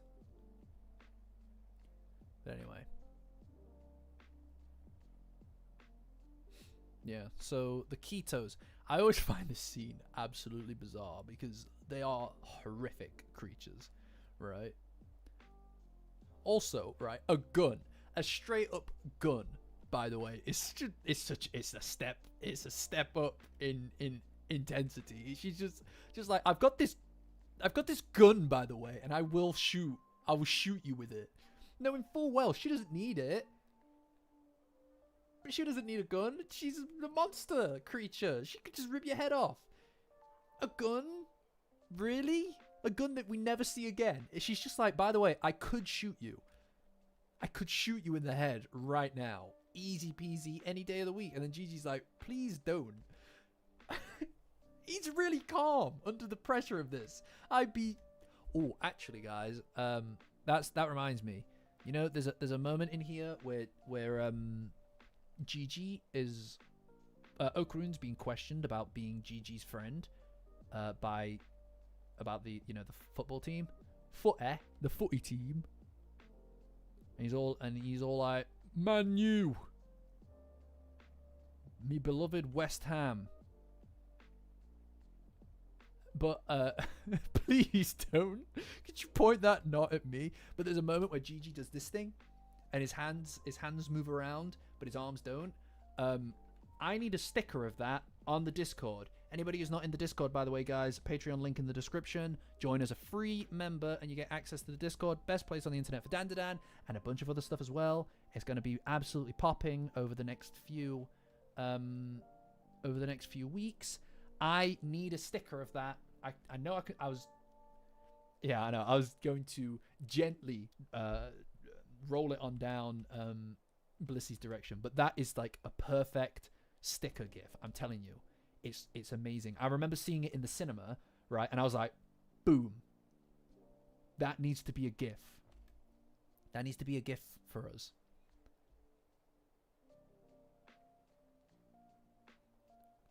But yeah, no, the gun is like, it's, you know what I mean? Me, I am I watch the sub. I watch the subbed version. I prefer it. I feel like it just looks more natural in its. I think it's a learned thing for me. I mean, there are very rare instances where I prefer the dub over the sub. The main one is Cowboy Bebop. Is Cowboy Bebop, I think. That's the only one that I will go back and watch this in the dub anyway, as I always do. I watch the sub, I'll watch that twice, and then I'll watch the dub. But typically I'll just, the sub is my preferred. You don't need to rewatch it in subtitles if you don't want to. It's down to you, you know. But like I said, generally speaking, in my head, when I think of the characters and how they speak, it's the Japanese voice actors that I hear, right?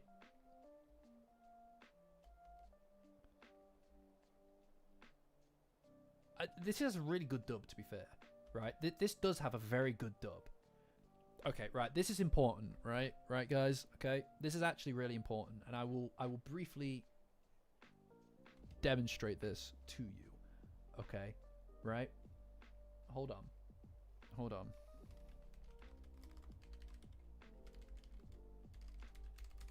This is important. In fact, I think I have a picture of it. I think I have an image of it. This is really important, guys. Otherwise, I wouldn't slow down the pace. Okay. I feel like this music is really working for us right now. This music is really working. Where the hell did I put it? Yeah, right. Okay. Okay. So, you know that bit in the last episode, so the final episode of the previous season, right? This when Okurun thinks of Momo when he's playing football with Gigi, this is his expression that he has when he thinks of Momo, right? It's so goofy, but it's also very sweet, right? And then when Momo is about to go into the shrine, into the Tsuchinoko shrine, she thinks of Okurun, right? And this is her expression. And they just feel like so cute, right? They're like the same kind of like vibe. They're the same vibe. Look at that. They like each other already. It's crazy. It's crazy. I also really like this kind of whole thing that she's got going on here. It's really cute. Look at that. Man, how are we still so far? How are we still so far in the manga and they're still not together, by the way? This is just it's just like, look at her ears. You just want to ruffle her hair. But look at them. Look at them. It's so, god damn, it's so cute. You know, just, come on guys, figure it out. What you doing? What you doing? Even at this point, by the way. Okay? Yeah, it's a bit of a spoiler warning, but I mean, you know what I mean? It's not really a secret that they're not an item at this point. But I take your spoiler warning. Okay? Anyway, it's very cute. Oh.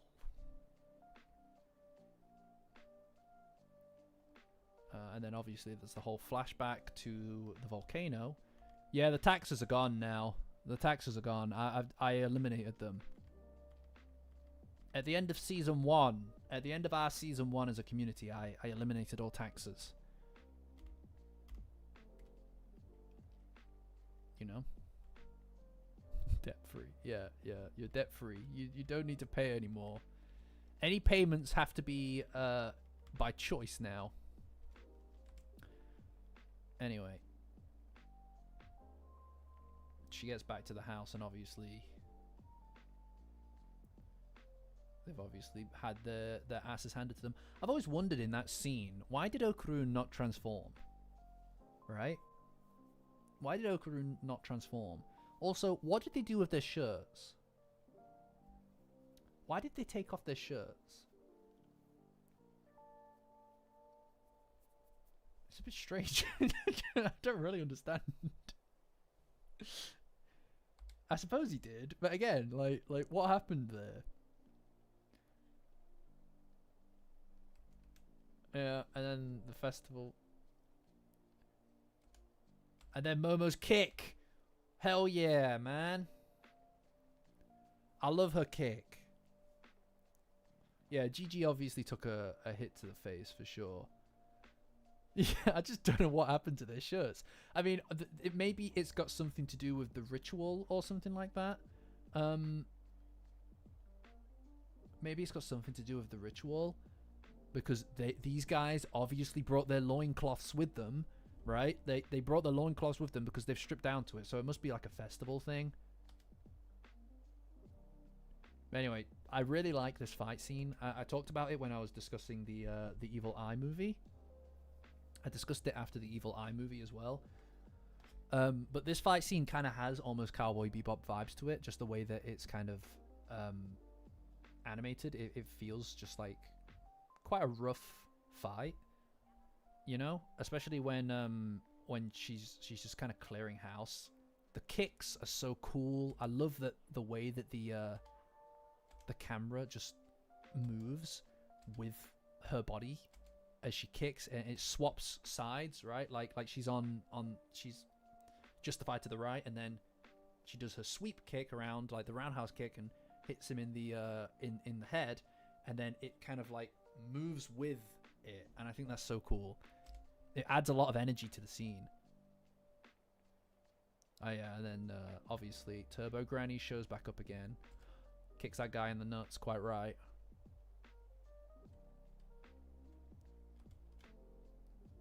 And then there's that huge creepy guy who headbutts her on the back of the head, and then, you know. But it's really satisfying to see Turbo Granny again jumping out at that moment. Again, it can't be an accident. At a certain point, it's not an accident that she's showing up at these moments specifically. And again, it's that deniability, because immediately afterwards she's all like, I'm not helping, by the way. I'm not helping, and that was an accident. I was just having a sleep. Alright guys, just check that. Oh my god, she's the best. She's the best. She adds so much. It wouldn't be Dandadan without this little grandma. You know, there's like, just when she's in, it reminds me of Ratchet and Clank. She's in a backpack. That is a new emote for sure. Yeah, that is a new emote, definitely.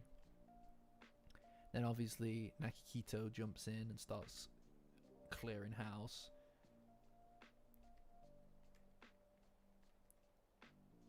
Damn. Again, it feels like a Jesus Christ, by the way. Hold on, let me show you. This right here.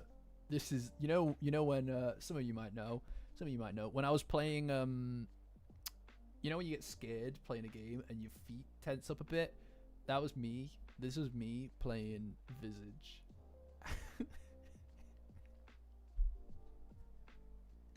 When we're playing Visage, man. Oh hell no.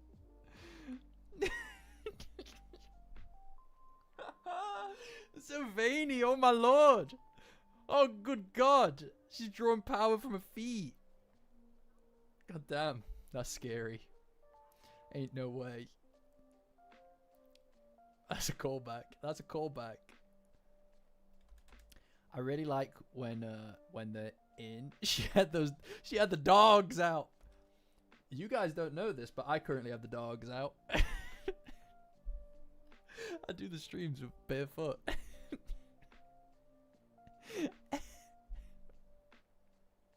And do I? You'll never know.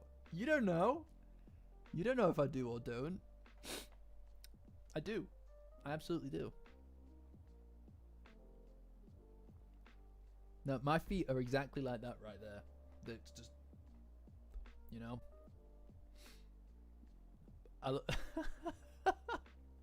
Didn't need to know it.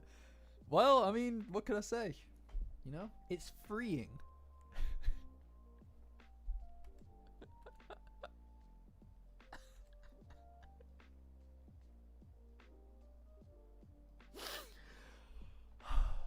Anyway. I hope that didn't change things between us, guys. Yeah, I like to make you guys feel a little uncomfortable. It's also free to not share. Hey, look, I thought we were all friends here.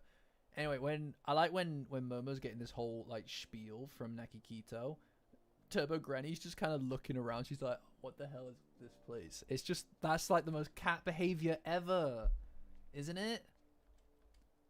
Like earlier, I was eating ice cream and my cat was there, and she was pretending not to want the ice cream, but she was like kind of like giving off this impression of like, she was giving off this impression of kind of like, oh, I can smell something really good around here. Damn, I'd really like some, whatever it is. I don't know where it is though. That kind of thing. So she was kind of like,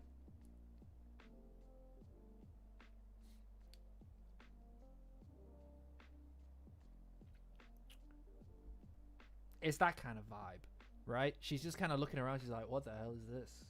Like this curiosity, you know? Curiosity, you know, cats and the is a horrible thing. Cats dying of curiosity. No offense, Blissy.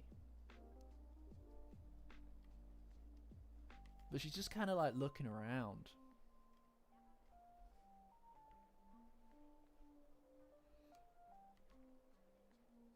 I need to watch the dub. I'm quite excited. I'm quite excited to watch the dub. Keeps taking your joke. Well, I feel like once you've said it, it's kind of in the public domain, so I'll use it as much as I want. Trash talking brought it back. Yeah, that's how the saying goes. That's how the saying goes.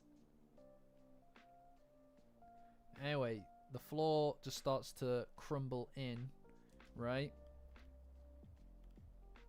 And then your boys jump in and they push in everybody, and I love that, right? I love that they actually show up. But this is what's great, okay?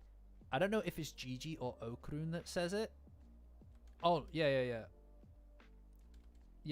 He's reaching out, and then Gigi obviously tells Momo to use her powers to get out, but she intentionally doesn't, and like uses her hand instead to reach for Okrun's. And I don't know whether or not that was an intentional thing. I don't know if that was an intentional thing. But wait, they changed what in the dub? What did they change in the dub? Chat, what did they change in the dub? Nachan's bag. I thought she would have gone to Betty Boo's. But when he's reaching out to her, and Gigi's all like, "Oh, use your powers," it's like she uses her hand, and oh, right, that's lame. Yeah, I don't know if it was an intentional thing. But they don't use the powers. She grabs his hand with her hand, and it feels like, at least to me, that was an intentional thing, because that's like, I mean, that is just, it's basically the same as the opening, right? Like the reaching for each other, and that is, I feel like that is a very important, without spoiling, but that symbol, like the symbol of grabbing each other's hands, I think is such an important thing to this season specifically. Not just in a literal kind of sense, right? Where obviously they're holding hands here, whatever. Not just in a literal sense, but it is about that taking that first step to properly connect, right? Grasping each other's hands, like it's the first kind of signifier for me of their trust in the first place. Anybody who's watched the latest video, by the way, guys, if you haven't watched the latest video, it was released on Tuesday. Anybody who's watched the latest video can see that moment in the Turbo Granny fight where they clasp hands for the first time is the concrete solidification of their trust and their bond and their relationship. And from that moment on, in the fight at least, they operate as one. They're stronger because of it. And that is a symbol, a metaphor for them completing a journey, overcoming a hurdle, and starting to understand that they have something deeper. And this season doubles down on that in a lot of ways. The look that they had in the nurse's office is almost like a reverberation or a flicker of the look that they had when Momo apologized on the way back home after the whole Ida situation. And in this season, it feels like it's like that, but a step further. And that is a motif that keeps coming back across, will keep coming back across this season. And I think that's great. I like that. And they made a point of putting it in the trailer, in the OP, because of that, right? Because it's going to be an important motif. I think that's great, I mean, it feels like at least the first season, if you were to kind of categorize it or to underline it with a specific theme, it feels like the first season is about them aligning from two different worlds, aligning their views towards one goal, one direction together, right? Okarun comes from his world, she comes from hers, and a lot of that, the struggles, the personal struggles between the two of them, come from this inability to kind of get past that and connect and see each other as the same. Momo went through it with episode 5, right? Momo went through it in episode 5 because of the school stuff, right? She had to overcome all of the social ramifications of them being friends, that kind of thing. And then Okurun had to overcome it because he needed to understand that he is good enough to be her friend. Just because he comes from having no friends or being seeing himself as worthless doesn't mean that he is. And the OP reflects that, because the final shot in the OP, the first OP, is them sitting opposite each other separately, and then their heads tilt and look up together at the same, that they are opposed. They are literally binarily opposed. Different worlds. But when they look and put their heads together and tilt them back in each other's shoulders and look in the same direction, that it doesn't matter that they come from different worlds. They're going towards the same thing. They're looking towards the same goal, the same star. And that's what the first season is about, right? That's what I think the first season is about. That's what it feels like, is overcoming that barrier of we're different people from different worlds. And it's saying screw it and getting past that, right? And they do that. This is about connection. This is about a step further than that. It's about the fact that they've found each other now. Now it's just a matter of like they are in each other's sights. It's a matter of just more than trust. It's more than trust. It's something more, and understanding it's more. And they can see each other now. They need to reach out to each other. They need to connect physically, and a lot of that is expressed physically, right? Physicality in Dandadan is almost like a uncontrollable thing, an unintentional thing, a subconscious thing, right? And it is the way that these people speak what they feel inside without having to say it, because, and this is again why it works so well that they're teenagers. How do you find the words, right? How do you find the words to do something like that, to say something like that, especially when you've never experienced the feelings that they're experiencing before, right? It's impossible. How do you do it? You can't. There aren't words to express. So the physicality aspect is, it speaks for them without them having to figure out how to say it. And their bodies just move, right? And you'll see that a lot. All the physical aspects in this season are unconscious almost, in moments where there's something driving them rather than conscious thought. And it's a desire to connect. And that is demonstrated in the OP, right? Is this overwhelming, uncontrollable desire, this urge almost to just find, reach, and grab each other. And then they go together through everything that's to come. And that's what this season is, man. That's what this season is to me. And the OP demonstrates that really well. Okay? Really well. From my perspective. And that's the difference. And this moment is one of those moments, is my point. That was my initial point. I had a point. This moment of Momo not using her powers and to actually physically reach out and grab is one of those moments. You know? One of those moments in a long chain of things to come. Guys, this season, if they hit all the right notes, guys, it's going to be crazy. Okay? Like, you know what's ridiculous? What's ridiculous, right, is that I'm talking about this like this to you. It makes it feel like I'm talking about like a fighting thing. It's like, oh yeah, if he can get the power of the sun on his side, then I think that he's got a chance at beating the moon god, right? It sounds like that. That's what it feels like I'm talking about. I'm talking about two teenagers holding hands, right? That's what Dandadan is it's taking that energy from the plot, from everything around it, and it's inserting that level of care into the relationships between the characters to the point where we're here power scaling the romance. So it's like, yeah, no, they like each other, right? But like, I think that they need to physically level up or power up before they can do it, right? It's like, no, bro, it's a metaphor for their love for each other. What are you, stupid?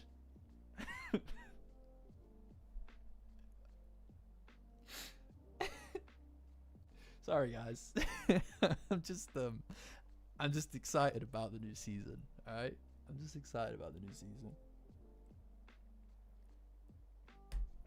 I talk a lot of nonsense, you know.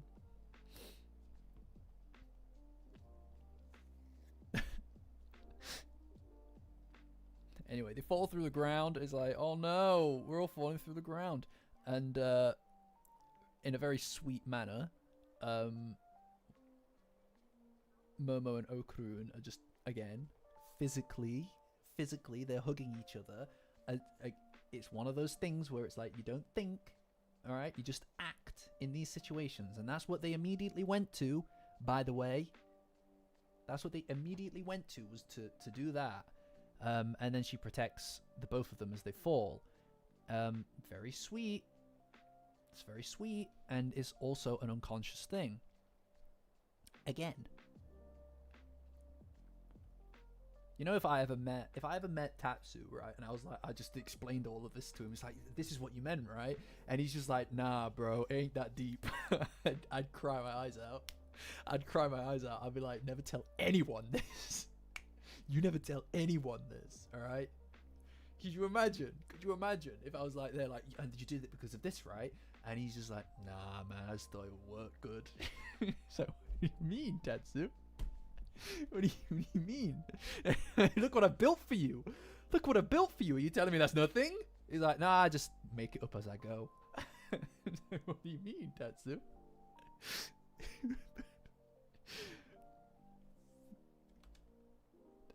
That's true. No, you're right, Blissy. That's it. Once it belongs to the people, it's my Dandadan now.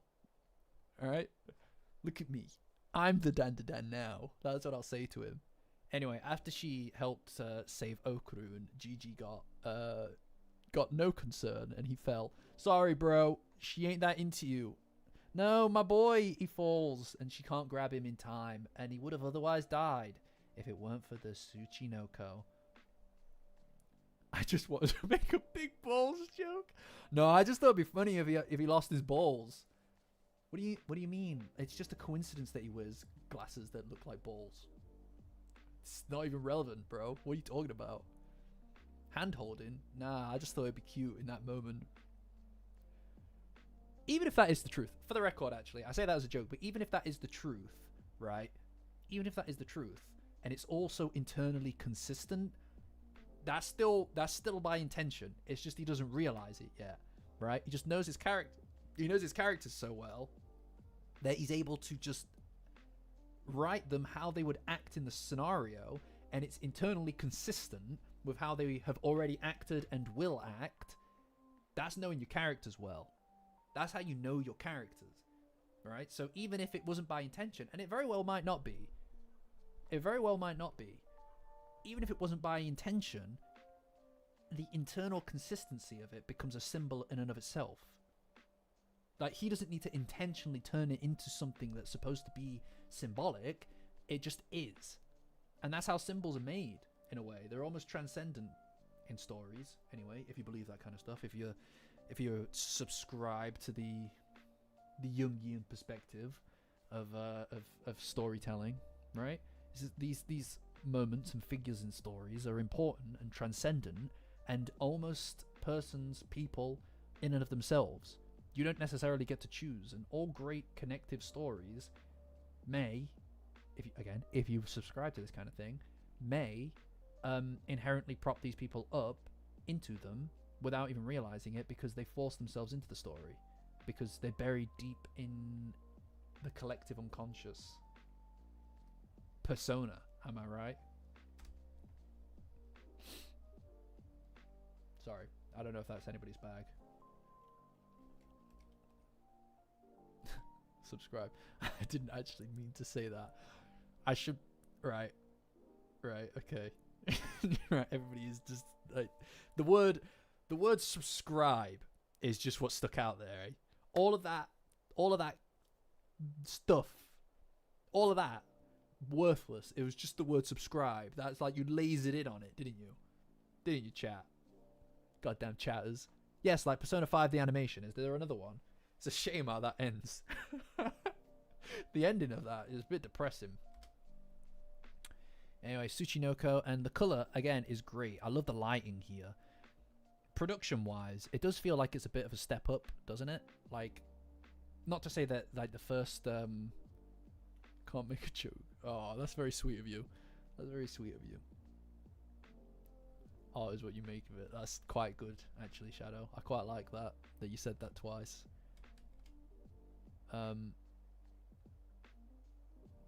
But yeah, no,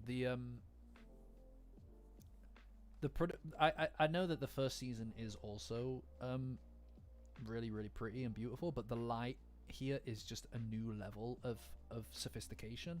I feel like the use of shadows and light in the scenes just feels a little bit more deep. It feels like there is more depth because of it. It's not just a way of like the Serpo stuff, right? Sorry, Kylan, what did you say? You don't need to retract the message. I will get to it, chat. Right? Anybody who sends a message, I will get to it. I apologize if I'm too, you know what I mean. Oh no, I just want to live in it, man. I want to live in this for a while. I don't want it to go away, I think is the problem. You know, this is my jam. But yeah. I think, like, if you think about the Serpo stuff, right? The Serpo arc and the green filter that was just overlaid over it, it was fine, right? It was a bit much. I think it was a bit much, right? I love a lot of the stuff that's in there. Hi, yes, sir. Someone I don't know. Hey, well, you know me now. Welcome, someone I don't know. No, but the green filter felt like a bit much at times. It felt like they were just kind of overlaying it because they had like a thing that they were doing, right? Which was to add a specific color to the scenes. And that's fine. But it didn't feel like it really served a purpose. The fact that the light here is not just like representative of isn't just representative of the color of the enemy, like the Flatwoods monster, black and white, right? Serpo's the Serpo Nessie stuff was green, and then Acro Silky was like pink, purple, kind of like pinkish purple color, or this color. They just were, right? And even the first Serpos being blue and Okarun being red was the most interesting that it got with lighting. There was nothing wrong with it. It was great. It was a nice, interesting way of using lighting to represent a kind of like tug of war between the two characters, right? Between the two forces at play. Here, the lighting is being omitted from the Kurogari, Mongolian Deathworm, Tsuchinoko, whatever you want to call it. And it because of that, it's not this almost like external factor, right? Like it exists in the scene. There is a source to the color, to the light, and because of that, you can use it in interesting ways. It creates shadows, okay? While it also characterizes the specific enemy, it also creates more interesting like visual elements, right? So you see it more clearly when they're in the house. After they get into the house, the light, it kind of like comes through the windows, right? It makes you Shadow. It comes in through the windows, so you can tell, right, when they're not in the light, it's safer slightly, okay? Like it is slightly safer when they're not in the light, and finding Shadow, finding a haven from that light provides a reprieve. It puts them outside of the influence of the enemy, and it also makes them feel like prey. like they're being stalked by this monster. I think it's more interesting. I think that it's a bit more sophisticated. I can only presume that it's because of the co-directing element. I just think that it adds something. I think it adds something really interesting. I generally speaking, I prefer things that are like diegetic, right? Like diegetic in the scene kind of thing, as opposed to things that exist outside of it. Just because then it reacts, the characters can react to it. And you have to think about how it plays off of the scene slightly, rather than just a overlay, right? Yes, sir. Yes, sir. We did a whole extensive bit about the OP and the ED. If you want to enjoy that, you're gonna have to watch the VOD and go back. But yes, and if you really like Dandadan, we've got a Discord, Patreon link in the description. Join as a free member to get access to the Discord, guys. Best place on the internet for Dandadan. Also, I'm told. Also, I hear. And then yes, quite right. There is a anime only scene, which is where it ends. I suppose that I remember when I would love to talk about that, Kylan, and by all means, we can talk about that in the Discord, where we have excellent spaces for chatting about that in the Discord. Spoilers, stuff like that. I've maybe floated a few kind of spoilers in here, not by design. I just can't keep my mouth shut. But yeah, not really a spoiler video. Discord, join. We can chat. You know, there are a lot of people who come up with better theories than I do about this stuff. I'm very much a character-driven individual. So a lot of the plot stuff, unless it's character-driven plot stuff, I typically will miss the mark on. Or not have a theory on, just generally. But I always thought that this anime-only scene would replace all the other stuff. But it is a really interesting way of making it seem like the Tsuchinoko is actually controlling them in a more real way, right? Because you see a quick shot of Okurun crawling towards it, almost like a worm on all fours, right? Like it very close to the ground. Like, obviously not literally like a worm. He isn't slithering towards him, but it feels like he is very low to the ground. It feels like he is making his way towards him slowly, and then it cuts to a shot of the Tsuchinoko's mouth, and then of Okurun's, and it's very effective as well, because the worm has human teeth, right? And that idea, yes, like a predator, exactly. That idea of what I was just saying a second ago, of the lighting outside coming through, being cast through, feels like when you're hiding in the shadows, you're safe. It feels like a predator prey. You know what I mean? Like, that predation element to it lends itself, I think, really well to the visual aspects. And again, another thing is yellow and red, very nice contrasting colors. So they make use of Okurun's own color scheme to contrast against the yellow that surrounds him as well. So seeing the red really shine here, it's great. It's perfect, actually, because obviously the evil eye, that's not a spoiler, it's in the trailer. The evil eye is purple, which also contrasts really nicely with red. So they make absolute as much use. They're very economical with Okurun's own color scheme, and it just adds. It means that whole it's just all green. It's all green kind of element from the Serpo arc isn't happening here, because every time that it gets exhausting just looking at the yellow, there's different shades, or the red will just slice through it, right, like a laser. And it adds, in my opinion, a more interesting, diverse color scheme. It lets your eyes really focus on Okurun's eyes, right? Like, well, yeah, they're opposing colors, they're contrasting colors, but it draws you immediately to it. They are more piercing because of the fact that they're contrasting against the environment. And that's something that they can't do in the manga as clearly as they can here. So the fact that they're taking every opportunity they can to include that, I think, is just really interesting, because obviously he doesn't transform in the manga; it's only in the anime, and that's a great example of it.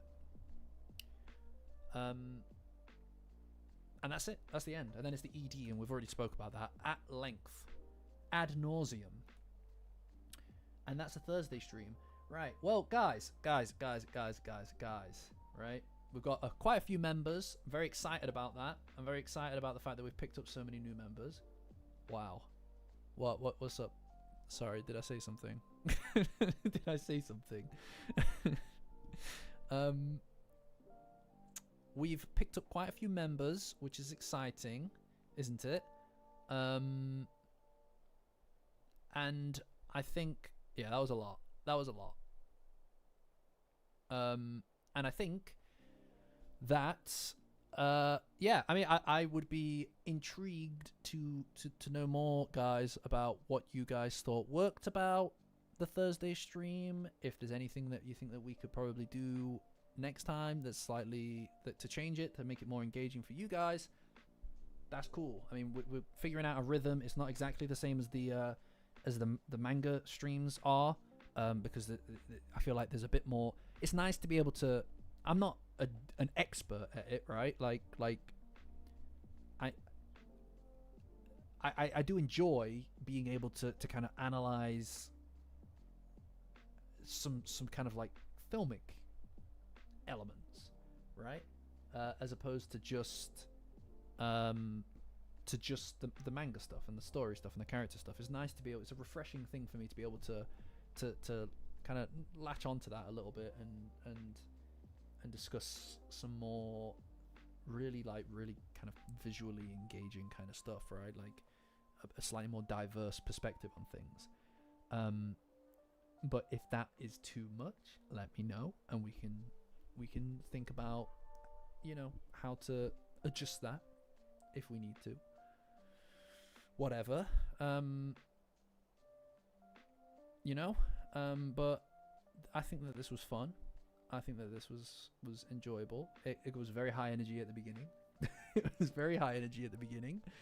But that did relax. Towards the end.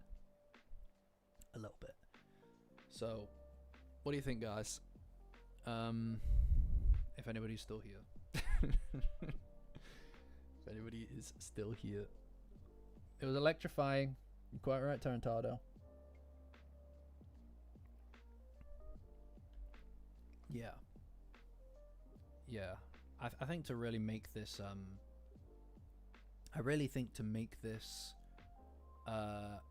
worthwhile, it's important to kind of like examine the anime for its qualities that can only exist because of the anime, right? I'm glad that you like the flow, Shadow. But yeah, being able to pick apart the stuff that's only possible because it's the anime, I think is really important.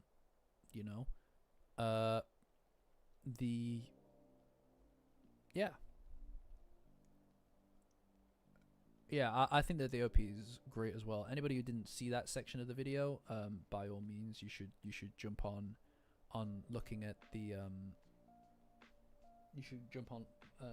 the earlier VOD stuff, because it was pretty intense. I mean, that was where all the energy was spent. That's where all the energy was spent, right? I imagine that at least partially now, we're going to see an uptick in people's interest in Dandadan.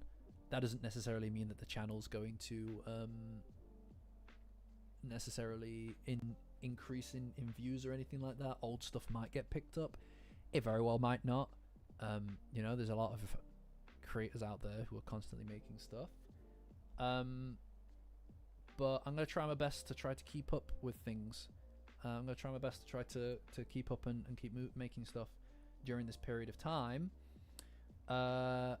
It's a lot of work for just me.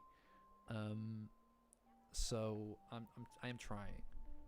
I've got season 1 part 2 that I'm working on. I might pad that out slightly now that I know I've got some extra time to play around with. You know, I mean, like, the retold stuff doesn't necessarily do as well as unique one and done videos do anyway. So it's definitely been a bit. I've noticed that it's definitely been a bit slower, for that video to find its feet. Insofar as it has not really found its feet, it's one of the lower. It's probably the lowest performing video I've put out, but that's fine. It is what it is. I've got a few ideas of things though that I'm working on. In the background, it's just finding the time, you know, like working and stuff is a lot on top of it. I'm also away next week, guys, so Monday and Thursday streams will not be happening next week. I will roll them both into an extra big Friday stream. All right, we'll cover the episode, we'll cover the manga chapter, be very focused on new stuff on the Friday. I appreciate that, Shadow. I'm sure that you guys will cope without me. I probably won't be around on the Discord as much next week, actually, because I'm going to be preoccupied. But yeah, we'll be focused on the Friday stream. But when I'm back, it's, you know, from there onward, I don't see anything getting in the way of it. Actually, until September. I'm probably going to be away again in September, but work calls. Like, you know, oh no, I have to take work trips to different countries. Oh no. Oh no, I'm getting a free trip to Spain. Oh gosh, golly, no. I don't mean to sound like a complainer. I'm just, I do want to really focus on getting the channel, keeping the momentum of the channel. You know, I do suspect that part of the reason that the last video, the season 1 video, didn't really take as well so far, might be because it's been 3 months since the last upload. It happens, you know, so I'm gonna try and be more consistent and make sure that that's gonna continue, that we can continue actually putting stuff out on a fairly regular basis. Not that views are everything, they aren't, obviously. It's I make the stuff because you guys enjoy it, I enjoy making it, but you know, it's always great to bring in new people, right? I mean, even this stream, right, we picked up, I don't know how many, like 4, I think someone said 4 people, and that's always really exciting. You know, I love new people joining, so I probably will 6 new people, that's crazy. I probably will just hand over the keys. 7, no, my lord. I probably will hand over the keys to the moderators while I'm away, so be good, because they'll probably go ravenous with power. They'll go crazy with power, I'm telling you.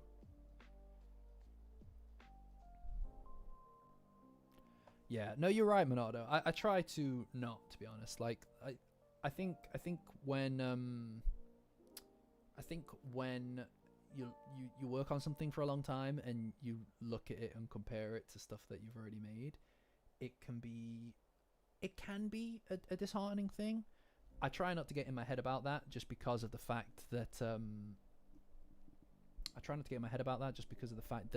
obviously different content is designed and tailored for different people, and not all of it's going to work for everybody, and that's fine. I tend to work on a kind of like swapping between retolds to kind of more character driven stuff.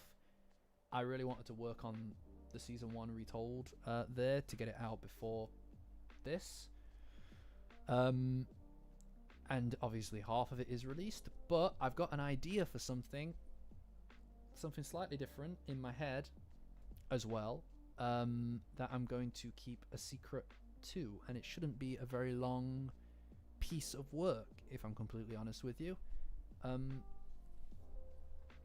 I'm gonna try my best not to overwork myself. I'm gonna try my best. The problem is that this is the stuff I want to do. You know, this is the stuff that draws the passion out of me. And it's a shame that needs to be offset. That needs to be offset by stuff that I don't necessarily care as much about doing. And then also finding personal time on top of it. It's like, oh no, it's terrible. I have an audience, right? And I feel like I'm always complaining about not having enough time to work on stuff, when in reality there are people who are waiting, which is exciting to me, because people, I don't mean that like, oh, there's a pressure because people are waiting, because there isn't. And that's what's crazy. That's what's crazy about it, is that people who are waiting aren't putting pressure on the content being made, and they are still waiting regardless of that. That is something that not a lot of people or creators can rely on, you know. And I think that that's a testament to, even though the stuff doesn't necessarily bring in the content doesn't necessarily bring in big numbers, like if you slap Riz on something, right? It doesn't bring in big numbers, but the people who are brought in are genuinely really engaged with the community, engaged with the quality of the content, and as a consequence of the fact that people are willing to sit through hours of content, as a consequence of that, I feel like there's an overlapping personality trait with the capacity and ability to wait for new stuff, you know, rather than just kind of like ditching because it's been a couple of weeks since new content was expected. You know what I mean? But I'm going to try and do a little bit of experimenting with different types of content for this period of time, just to see what we can do with it, you know. But it's exciting. I mean, once Dandadan season 2's over, I'm probably going to start looking at other stuff as well, like other things that interest me as well, just so that we can kind of like keep a constant, you know, rhythm with the Dandadan stuff, as rather than blowing it all in 3-4 months. It means that we can really spread this up over a period of time, so that we don't need to worry too much about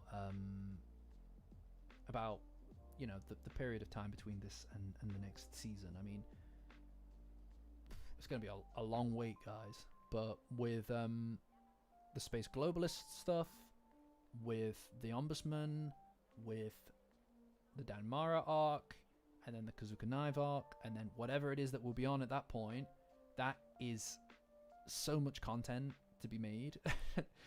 And that won't be every single one and then another. That is a lot of content to be made. Very long arcs, and in between those I'm going to be doing other stuff as well. So it could keep us going. It could keep us going for a while, for over a year. At the current rate things are going, definitely over a year. You know, I'm gonna give Rin a very fair go in the Ombudsman arc. All right, I'm gonna give Rin all, because she's the emotional hinge of that arc, right? I'm going to give her every opportunity in the world. Okay, I'm gonna read it page to page, and I'm going to make it work. Okay, so you know, we'll see. I can't promise how it will go. I really want to get to the Damara arc. That's the thing I want to get to. I know some people are excited to see the Space Globalist stuff, and I respect that. I'm not excited to make it because that's going to be exhausting. But the Damara stuff is what I really want to do, because I feel like I can make that work. You know, I feel like I can make that work. And obviously, as we've done season 1, we'll probably end up doing season 2 as well, retold. And I kind of love that. A lot. Because it means that I can. It means I get a second shot. You know, It means I get a second shot at it, if that makes sense, because it's not that the stuff that's out is not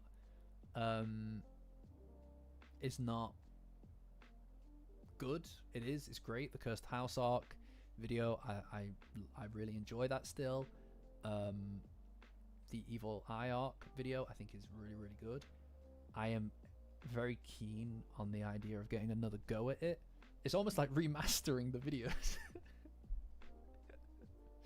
It feels like remastering the videos, and that is like almost cheap, but it would be a rewrite, right? It would be a rewrite and a remaster with anime scenes, and that's something I'm excited about, is the idea of being able to do that, and give it another shot, because I think that the style of commentary has evolved since then.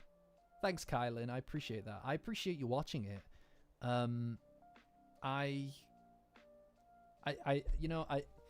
The thing, slippery slope. No, I hear you, Monado. Totally hear you. Every time that I make something, I want to make sure that something new is being added, if that makes sense. So it's never going to be a direct recreation of things, because what's the point in that? It's about capping it off, being able to use those anime scenes that are being added in season 2 is an exciting prospect. And that, I'll tell you what, doing the season 1 video, despite the fact that it's perhaps a little underwhelming performance wise, doing that has been quite an interesting experience, because it required less manga panels, which meant that I could do some really interesting stuff with the visual element and the editing element.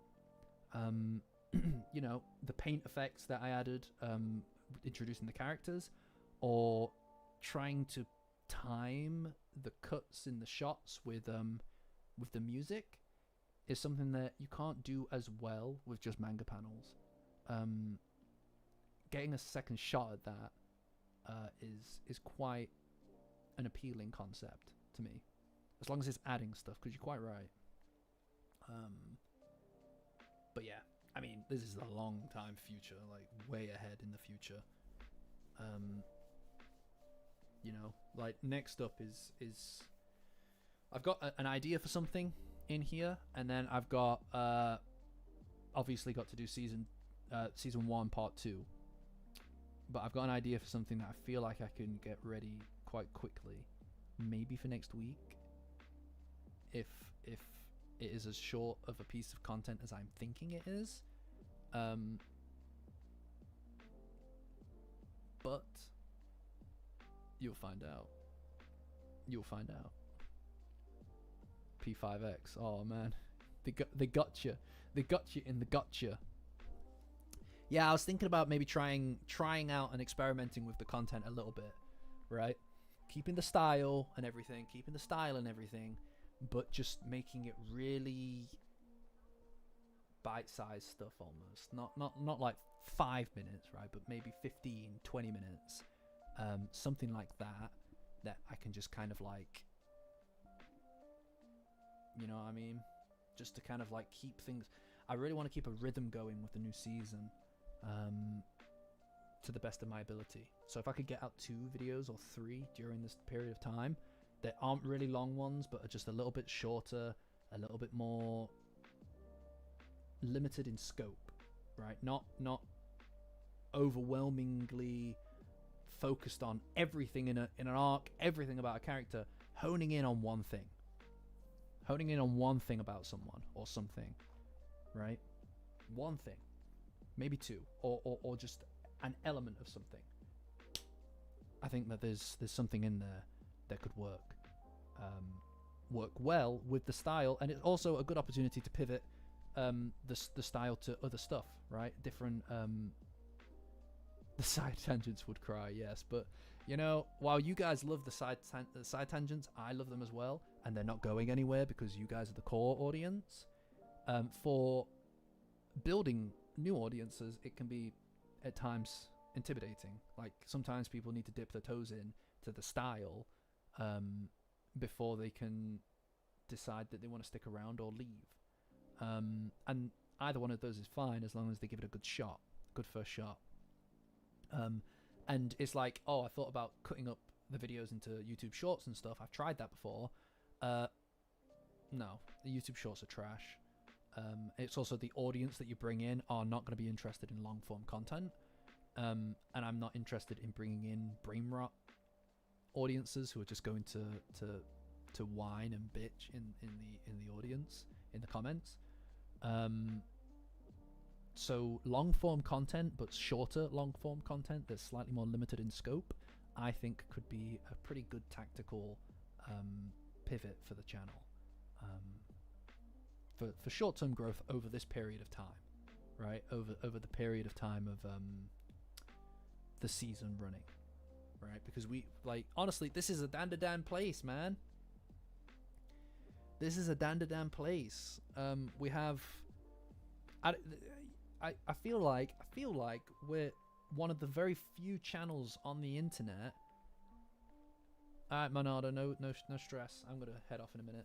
But I feel like, as far as the internet's concerned, we're one of the few channels, places that are so really focused on Dandadan, and I want people to be able to see that and join that, and then as we move into other stuff, you know, I'm happy for you, Kylan. That's fantastic. I'm excited to say hi to you there myself. It's really exciting to get new people in. Honestly, everybody there is so kind, so interesting, and I am very excited to see so many people joining. Honestly, it means it helps me know that it gives me social proof that this Thursday stream idea was a good idea, and this is the way to do it. You know, this is how you do it. It's slower. It's slower than just shitting out YouTube Shorts.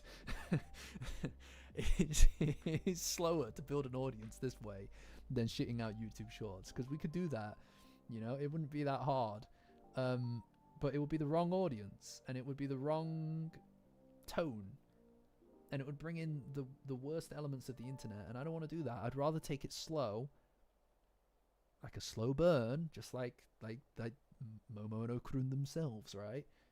Slow burn, because it means that the victories and the milestones and the people there are actually genuinely the kind of people you want to share that with, you know, like-minded, and you're going to share that with. So I'm happy to build things slowly. We started off with a huge explosion because of the Chaotic Beauty video, and that was great. It was great, and it was a great springboard for me. But everything since then has just been, you know, us. Your Rokuro Serpo. Fantastic. Awesome. I'll remember that, Kylan. I'll remember that. I'm very excited to see so many people there. I also feel like the Discord's going to have a Danda hangover. You know? But, I mean, Monday's just around the corner. Oh, I'm not gonna... Thanks, support. I appreciate that. I am... I'm gonna miss not doing Monday and Thursday next week, by the way, guys. That's gonna be lame. Honestly, the Monday streams are some of my favorite things in the week. Genuinely, I love doing it. I love doing it. And this has been really good as well. It's been really high energy for me. I'm already like getting the Danda hangover currently, because of all the energy that was kind of expended here. But I'm just so excited. It's so much easier to do this. It is so much easier to do this than it is to just type things on Discord. Not that I don't like that, I do, it's great, but this is the way to get that kind of side out for me. Alright, yes sir, yes sir, yes sir, you betcha. Yeah, I'm also going to be going to sleep in 5 minutes. We'll end in 5 minutes, guys. But yeah, no, this, like I said, it's really gratifying for me. I feel like we're all hanging out. You know, it adds a very enjoyable social element to the day. It feels like a social element. It feels like we're just kind of chilling out, and there are people who are just viewing. Like every time that we're here and we're doing this, and there are like 20 something people currently in the thing, and it feels like we're just kind of like chilling out, you know. I don't think we're going to be gaming on Saturday just because I need to get a lot of stuff done. Also, I really want to see if this idea that I have has legs, and if it is, I want to get it moving, you know, especially because I'm going away ASAP. I want to see how much work it would take, you know what I mean. I know support, I know, I would also like to, but when I'm back, we'll do some gaming. On Sunday though, we might do the stage to clear out the backlog of stickers, right? I might be able to just slap an hour aside for us to do that, depending on how things go. And yeah, no, definitely we need to think about watch partying going forward, right? Yeah, that's another thing that'll be really cool, right? Like every week we can do that. But yes, that's okay, Blissy. We'll go through it at the weekend at some point in some capacity, and we'll fix that. But besides that, you guys can obviously do the watch party tomorrow. You can whatever. I mean, you know, if anybody has any ideas for the stage, that's always an option as well. You know, and then obviously the ever elusive Minecraft server. We'll get to that at some point. Hopefully I can get on that when I get back.